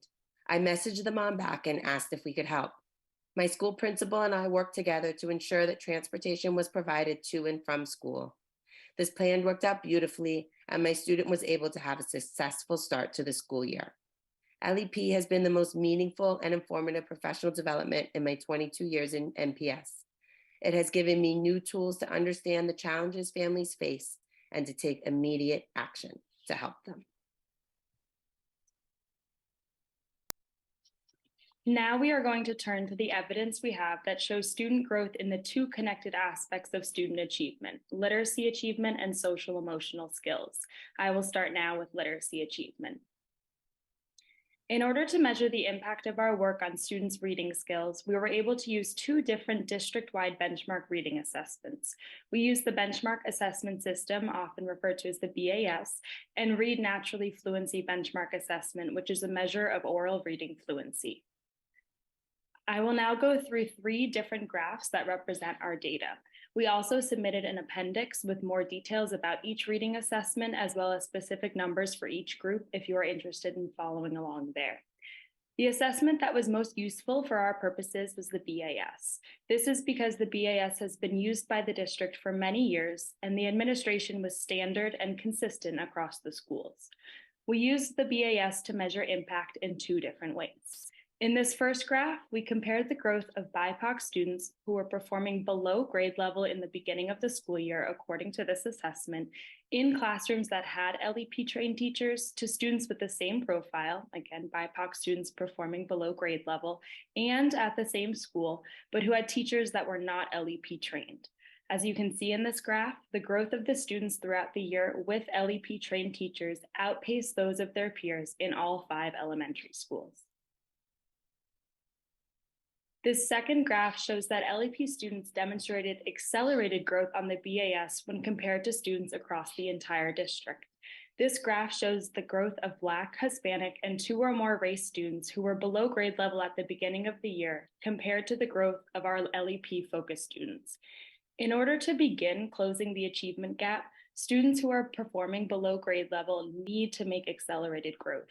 Although students performing below grade level did not make accelerated growth district-wide, the LEP students did make an additional 2 months of growth in just 1 school year. In other words, instead of making 1 year of growth, they made 1 year and 2 months of growth in just 1 school year. We were also able to demonstrate the impact of the LEP program on students by using the Read Naturally Fluency Benchmark Assessment. This is a norm referenced assessment that is used to monitor early literacy skills. The assessment was new to first grade teachers last year and thus was not administered with the same fidelity and consistency as BAS. So we did have to eliminate 1 of our 5 schools from this graph, and we couldn't do district-wide analysis. But this graph is able to show us that in 3 out of the 4 schools, the BIPOC students in classrooms with LEP trained teachers grew faster on this assessment than those not in an LEP classroom with an LEP trained teacher. You may notice that at Burr, the non-LEP classroom students grew faster than the LEP classroom, but the numbers between the 2 groups were relatively close. Last year, there was also a 3rd reading assessment called the iReady Diagnostic.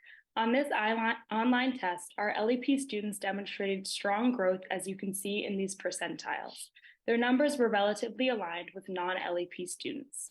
We don't know why this assessment gave us different results than the previous 2, given that they all 3 were testing similar skills. But we hypothesize that it may be due to some of the following factors. For one, the final score is a composite of 6 different literacy domains. We wonder if the composite nature of the score made it hard to pinpoint growth. Finally, we also wonder if a computer-based test such as this is truly culturally relevant and able to accurately measure the growth of the group of students we are focusing on. As we continue to grow and work with additional students, we hope to get additional information to shed light on these questions.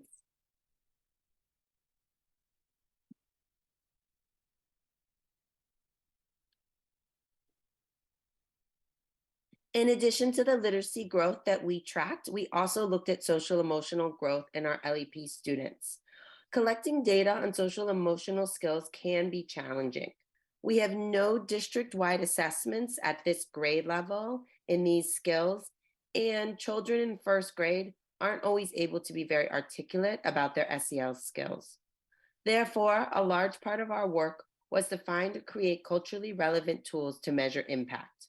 To do this, we drew upon current research on equitable school improvement that recommends educators use teacher-designed assessments and qualitative data to measure progress. One of the best indicators of SEL results for students was the data we gathered from individualized SMART goals teachers set for each student. Here it is an example of one. By April 23rd, Joy will identify 2 new friends in the classroom, and 2 students will identify Joy as a friend. In this situation, the teacher collected information by asking her first grade students to privately list the names of students in the class they would like to play with. All of our LEP students had similar goals, and 83% of our focus students met or exceeded their goals.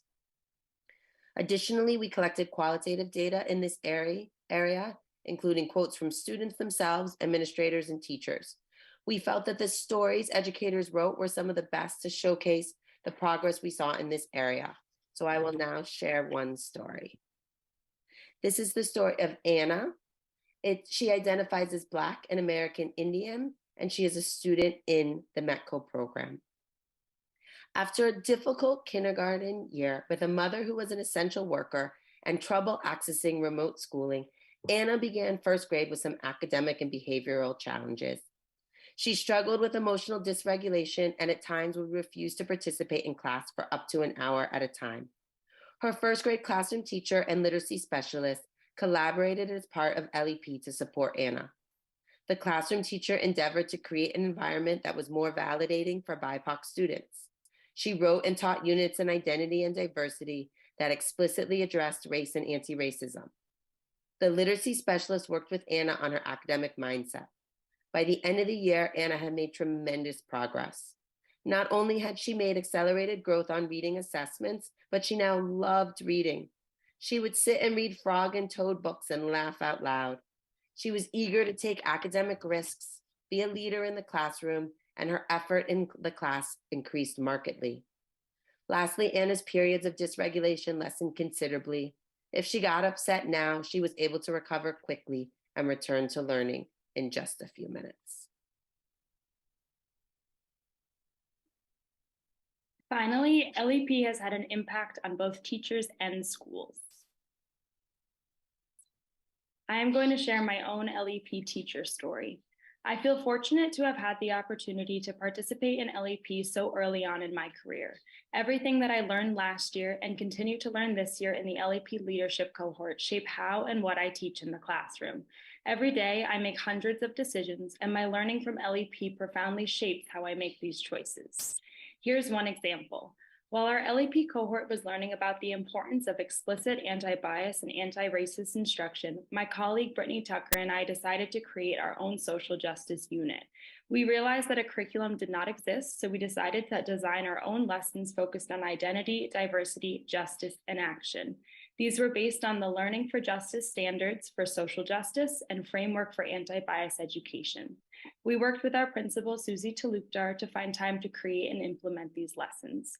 Everything that I learned in LEP gave me the confidence to not only design a new curriculum, but also to implement these lessons for the very first time. Without the training, collaboration, and thoughtful reflection time that I got through my experience in LEP, I do not think that I would be the teacher that I am today. Not only did LEP help me gain confidence in creating a social justice unit, my experience has also changed my trajectory as a young teacher. I look at what I am teaching on a daily basis with a far more critical lens. I constantly strive to teach in ways that will be most effective for the specific students in my classroom. In an ideal world, I think that every NPS educator should have an LEP experience. We do have a final story about how LEP can lead to school-wide change. Due to the time constraints, we won't read the story aloud, but we do have it included in our slide deck if you are interested.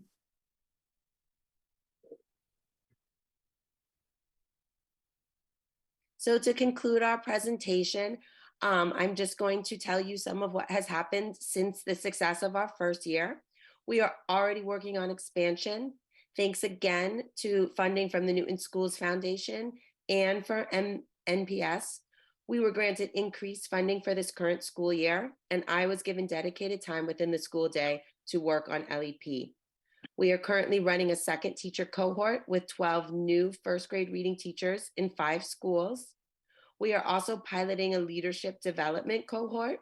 This is a cohort for teachers who participated in the work last year, and now they are undergoing a year-long coaching experience so they can help facilitate future cohorts. We are also looking towards continued growth of the program.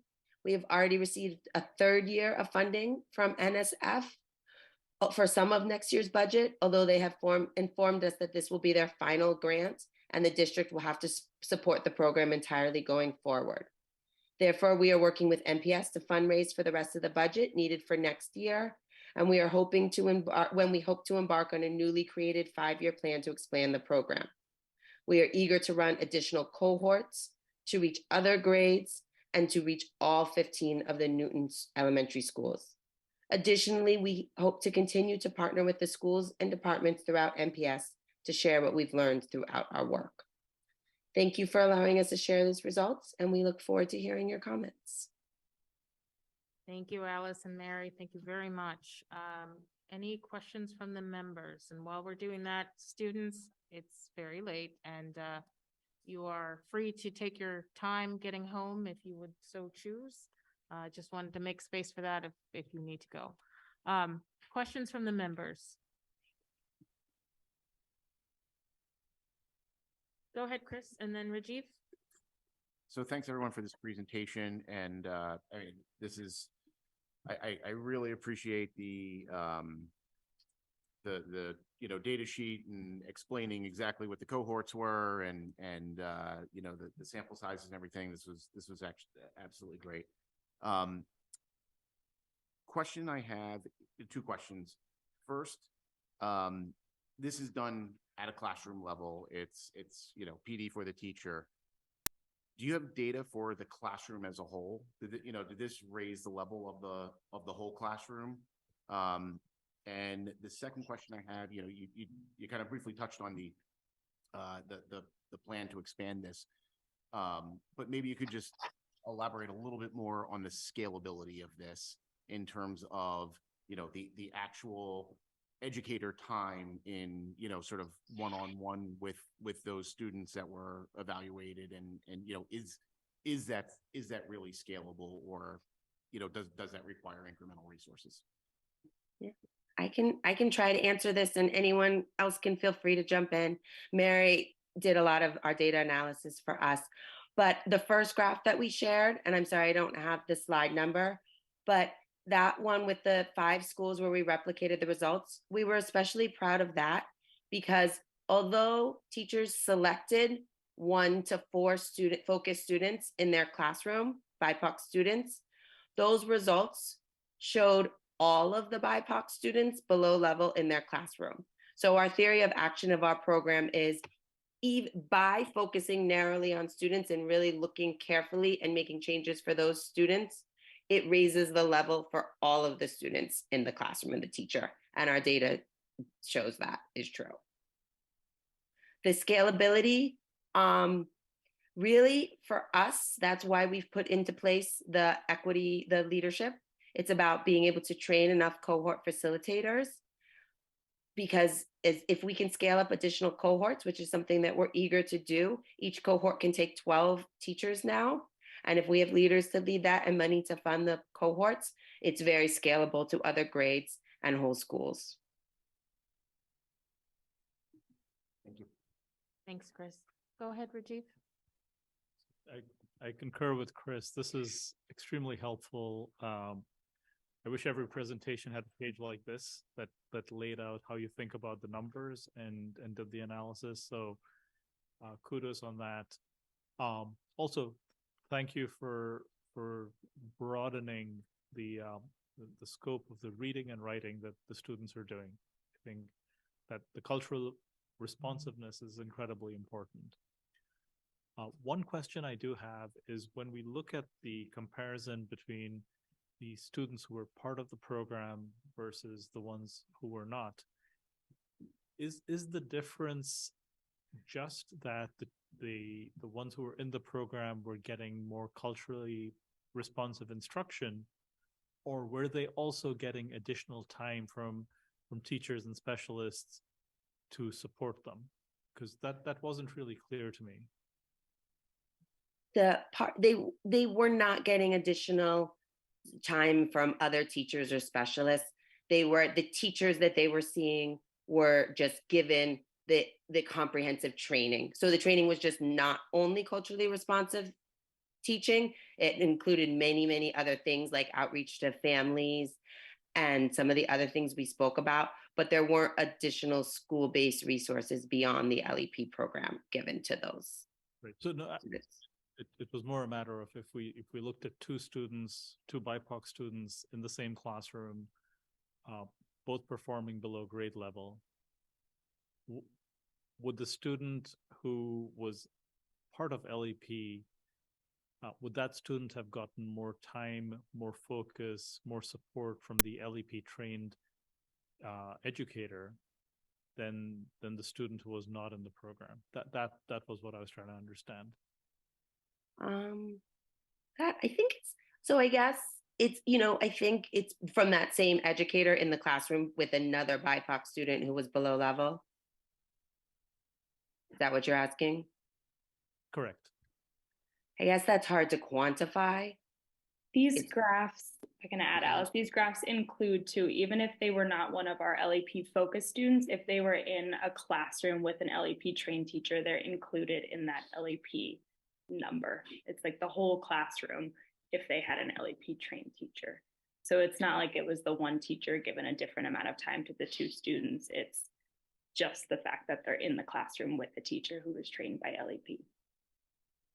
Got it. Thank you. So essentially what we're saying is with the teachers trained through LEP, even if it wasn't just the one or two students who were selected to be part of the testing and measurement to see how they do, it lifted all boats. It supported all the students. And then do we have any idea of whether this type of approach also help non-BIPOC students in the classroom? Because you would think it would extend more broadly in terms of what you've described as part of the training. That's data we could look at, but we did not look at for this presentation. Thank you very much. Thanks, Rajiv. Go ahead on Ping quickly, please. Okay, thank you. Rajiv asked quite a few questions, which I'm also interested. Here, I just want to learn a little bit more about responsiveness to families. If I heard correctly, these LEP trained teachers will reach to the family to understand these BIPOC students' family environment and to provide more culturally responsive instructions. Yes. So that was a huge part of our program. During the summer, we had current Newton families from diverse backgrounds come and train the LEP teachers. And then we use a lot of different methodologies to reach those families. A lot of it depends on what is comfortable for the family themselves. But teachers do things like empathy, interviews, have extra interviews with the family, do home visits if the family is interested in that, use different technologies to be able to communicate in different languages. They just utilize a bunch of different tools to ensure that those families feel a strong partnership with the school. Thank you. I just want to comment, this is tremendously helpful to certain families. If families, like immigrant families, LEP could mean limited English proficient, means those are parents' first language, not English. So when the teachers reach their families, I think that's a wonderful, wonderful support. Appreciate that. Thanks. Thanks, Anping. So very quickly myself, I just wanted to say I see this program as a real win-win for our students. It's a win in it makes a stride towards closing the achievement gap with accelerated growth performance for our students. It's a win because it demonstrates that there is a strong correlation between teacher professional development and student academic performance. And it's also a win because this committee was struggling, and I think not only this committee, but all school committees that I've ever paid attention to really struggled with how how to show progress, how to demonstrate progress. And you ladies through this program have done just that. So very much appreciated. Thank you. Thank you very much. It was a really enjoyable presentation as well. Okay. Anything more to add? Nope. All right. Thank you, ladies. Thank you. Apologies for the lateness of the hour. All right. And the next item that we wanted to take up, pulled out of the consent agenda, was the approval of the 2023-24 school year calendar. And reminders that this is the second read. We had an extensive conversation on that during our last school committee meeting 2 weeks ago, whatever date, I can't remember. But this item was, I had a conversation with Lisa Mazzola earlier today. She said that we're really late in approving the school committee calendar, later than we've ever approved it in previous years. And there's a lot of things that are dependent on these dates being set by the school committee in order for our school teams to be able to make plans and, I mean, our students to enjoy things like prom with predictability. And you know, there's a lot of ramifications for us making a delay here. So I'd really like to, let's have a conversation about what folks are thinking. But let's take up this vote tonight. Any other discussion, points of questions? Regarding the calendar? Regarding the calendar, yes. Okay, go ahead. So, couple of things which will be brief. So one is I personally have certainly heard from a lot of our stakeholders, our constituents, about their interest in looking specifically at having Lunar New Year and Diwali being Category 1 holidays for Newton Public Schools.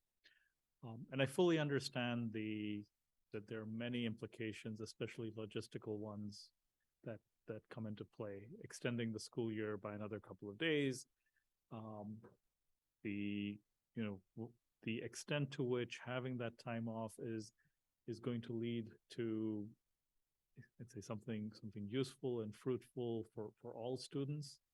And there are other aspects to this. That said, I think it's something we should look at very seriously, and thank you to Superintendent Smith for putting that forward. I personally have a lot of support for the idea of looking at both of those holidays, considering the demographic changes in our city and the number of students who now celebrate both of those holidays. So what I would say is I think we have a little bit of breathing room, given that those two holidays specifically fall on weekends for the year we're looking at. And I'm comfortable with voting on the calendar as it stands on the draft, just with a strong with urging us collectively as a school district to look seriously and in a reasonably timely manner at whether we can add those whether we should add those holidays, and if so, how that would work, and knowing that we can go back and amend this, and especially if we're doing it for this school year, which I think we should be considering, that the implications of adding those holidays would be minimal in terms of planning, as you said. So that's my statement. Yep.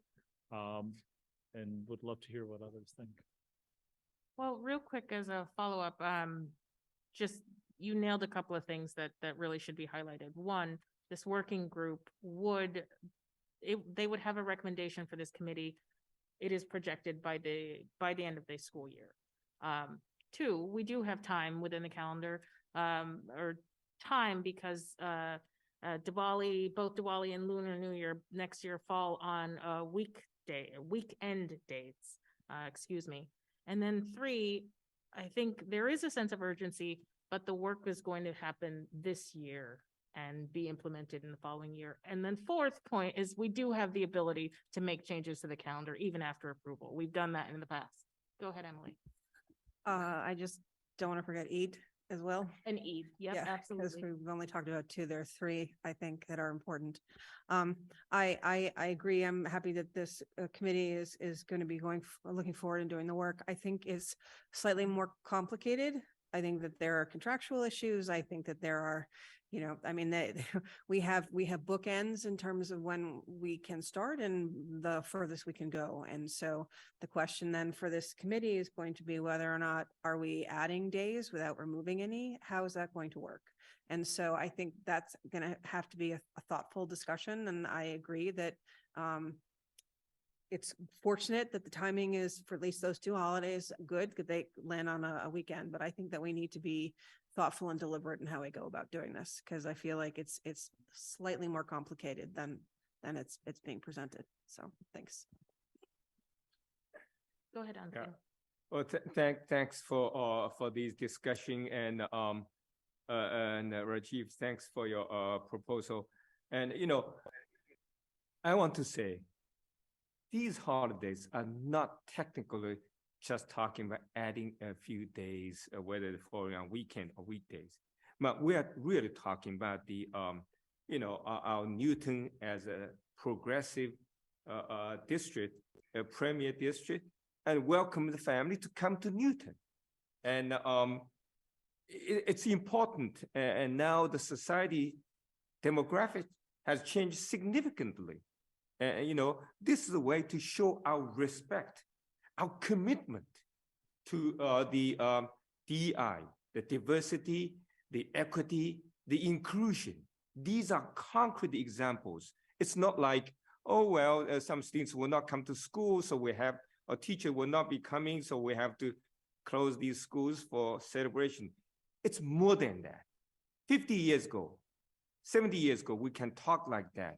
But now I think we want to send strong message to the community. And that's why nationwide, New York School District acknowledged Lunar New Year about 10 years ago, now acknowledged Diwali as school vacation, holiday time. And California acknowledged Lunar New Year as state holiday. So I think if we truly committed to the DI to welcome the families to come in, we want to show that we are committed to this kind of environment. And these families who are willing to make sacrifice to come to Newton, and I happen to be one of them when I decided to stay in Newton, it was a very big challenge, but I welcome the environment. And that's why I think we want to lead Newton. And 5 years ago, we recognized 3 holidays at category 2. Now it's time to move ahead. And it's not like competing with other districts, but that show, Newton is a high quality premier district. So I hope that I'm making this statement. I hope the parents are listening. And that's, why we have the change the Columbus holiday to indigenous people's, holiday. That's same rationale here. It's not like change a name, technical change. No, much deeper than that. This is the time when we say we always put the, the DEI on top as system goal. We do something. And I think this is the time, the right time to do the right thing. And I hope, I'm not stretch this meaning of, DEI and this kind of environment when we truly value the educational, the culturally responsive instruction. And this happened to be one of those things we need to do to show these students and families and parents we are truly committed to this high educational values. So on Ping, I couldn't agree more, which is why you and Chris are both to be commended for volunteering to tackle this project this year by working on the calendar working group that Kathy is going to be putting together. So again, I feel, and I think we all do, that sense of urgency Yes. Much work is going to happen this year with implementation in years to come. And again, we have the time because the particular holidays that are, or at least two of the three that we're eyeballing happen to land on a weekend. So, Cove, you've had your hand up for a minute. Go ahead. Just quickly, I mean, I think we have to balance also whether we would start before Labor Day. Because I think I think it's hard to extend farther into June, especially with snow days. So I think that has to be on the table for the committee and for the union as well. Yeah, it's not a simple process. So we could act quickly, or we could do a thorough process that kind of covers us on so many different planes that we need to really make sure we've thought through very well. But thank you for having that discussion. I think I'm ready for anyone to so move to make a motion. Sorry. Can go I ahead. just clarify, is one of the charges to the school working group to consider before or after Labor Day? Is that part of the charge? Because I didn't hear that, but I think Cove is correct. It's one of the important calendar decisions that I think you wouldn't want to ignore. I think there's a broad charge at this point. Kathy, you can speak to it. Correct. And Emily, I'm glad you mentioned, obviously the union, because there are implications, whether it's impact bargaining. I know we presently are in negotiations. So I think this is something I'd have to work with the negotiating team on, just that this is a real possibility. Yeah. Okay. Anybody feel compelled to make a motion with regard to the 2023-24 school year calendar? I move that we vote on this 2024 school year calendar. Cove has made a motion. The vote on the or approve. Cove, was your motion to approve?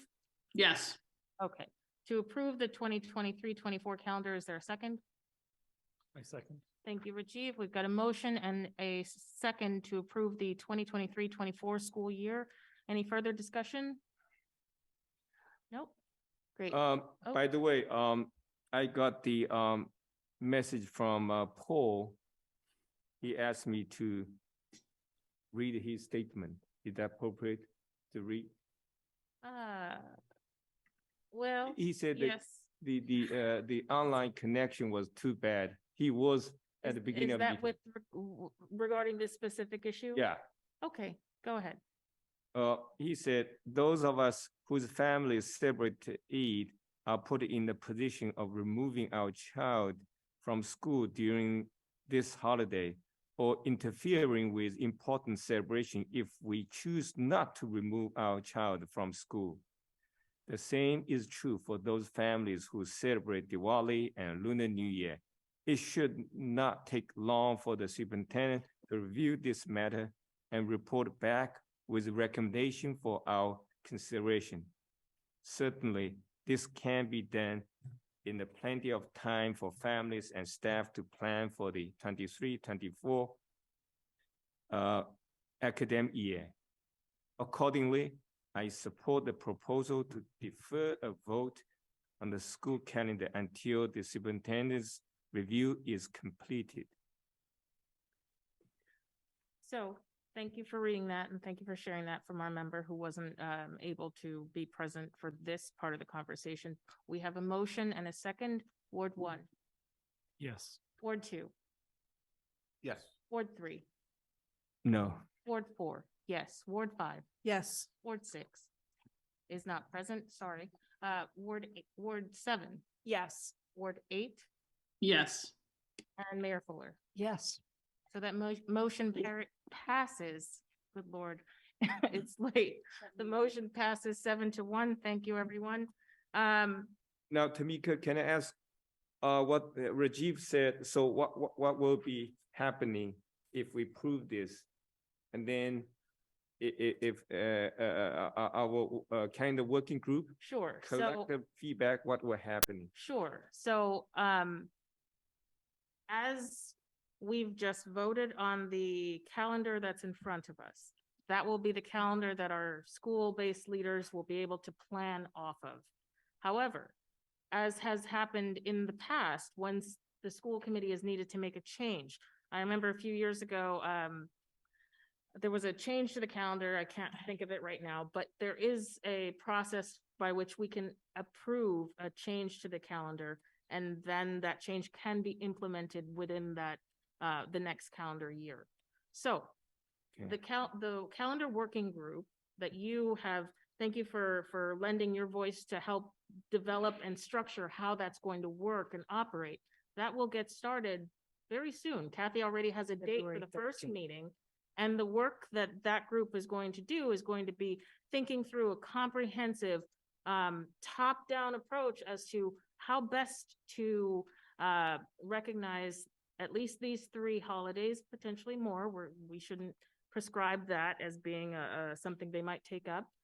But that work will happen, and in the next couple of months, they will bring their recommendations back, having studied the contractual obligations, having studied our time on learning requirements, and having studied everything that's kind of a trickle-down effect of making a change. And so, yes, it's all going to happen this year.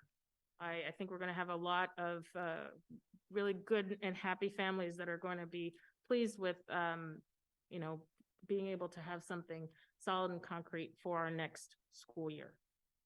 But we need to do the work first. And I thank you for helping to think through what that working group looks like. And I thank Chris for agreeing to participate and be a member in addition to you on PING with that group. I really do want to switch topics very, very quickly. So sorry, Steve. Could you pull up the superintendent search update, and we will whiz through that. Because there's only a few things that I'd really like to highlight for everybody. Emily and I, hold on, let me take a breath and kind of collect myself and let Stephen pull that up. So we've had a total of, it was a PD. Oh, do you not have it? No worries, no worries. The members have it, and I'll just talk through the parts that I want us to really focus on. So we had a total of 17 applicants for the position of superintendent, our successor superintendent. The search committee met on Saturday, January 21st to develop interview questions and review the slate of candidates and identify our semifinalists. The HYA consultants are in the process of scheduling the interviews, which will take place on February 4th. We are in a very highly confidential phase of the process still. So therefore, at this time, I'm not going to talk more specifically about the slate of candidates, including the number or anything related to that. But did want to point out those things that happened on Saturday. It's a really exciting next step. Let's see. If you're following along on your slide deck, the slide number 3 there, something to note is after the search committee recommends their finalists, a third-party background check will be conducted on each finalist. We'll need to convene the school committee for a special meeting to develop interview questions during the week of February 6th. We will follow the same process that the search committee utilized this past Saturday.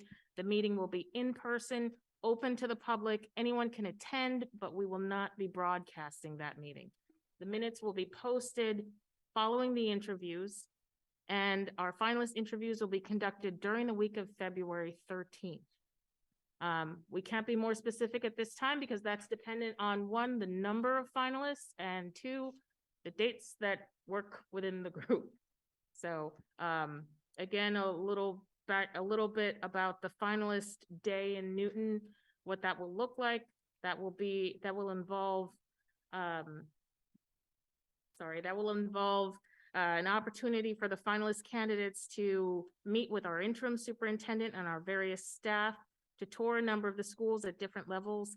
It will involve a forum with NPS community members where they can meet and share their feedback on the finalists.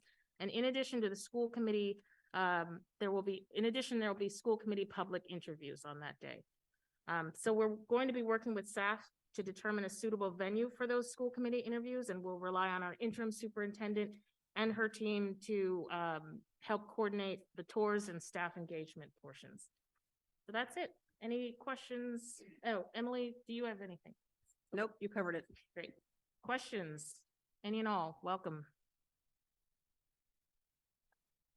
Okay, all right, so then, thank you. That is So- just on the agenda. Yes, so with that, we've concluded the posted business for tonight's meeting. Again, I'd like to remind everyone of Thursday's virtual town hall, 7 PM. You can take an opportunity to ask a ton of questions about the override. The Zoom for that is posted on the city's website, newtonma.gov/override.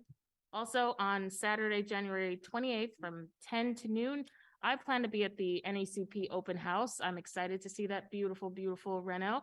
And I hope many community members as well as school committee members join me and drop in to see that. So our next regularly scheduled meeting will be on Monday, February 6th. We have a facilities update. And again, that resolution that Kathy and I would like to put before the school committee members in support of the override, that'll happen then.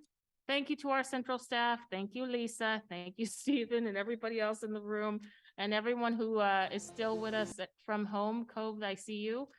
We appreciate it. Big thanks, everybody. Good night. Our meeting is adjourned. Recording.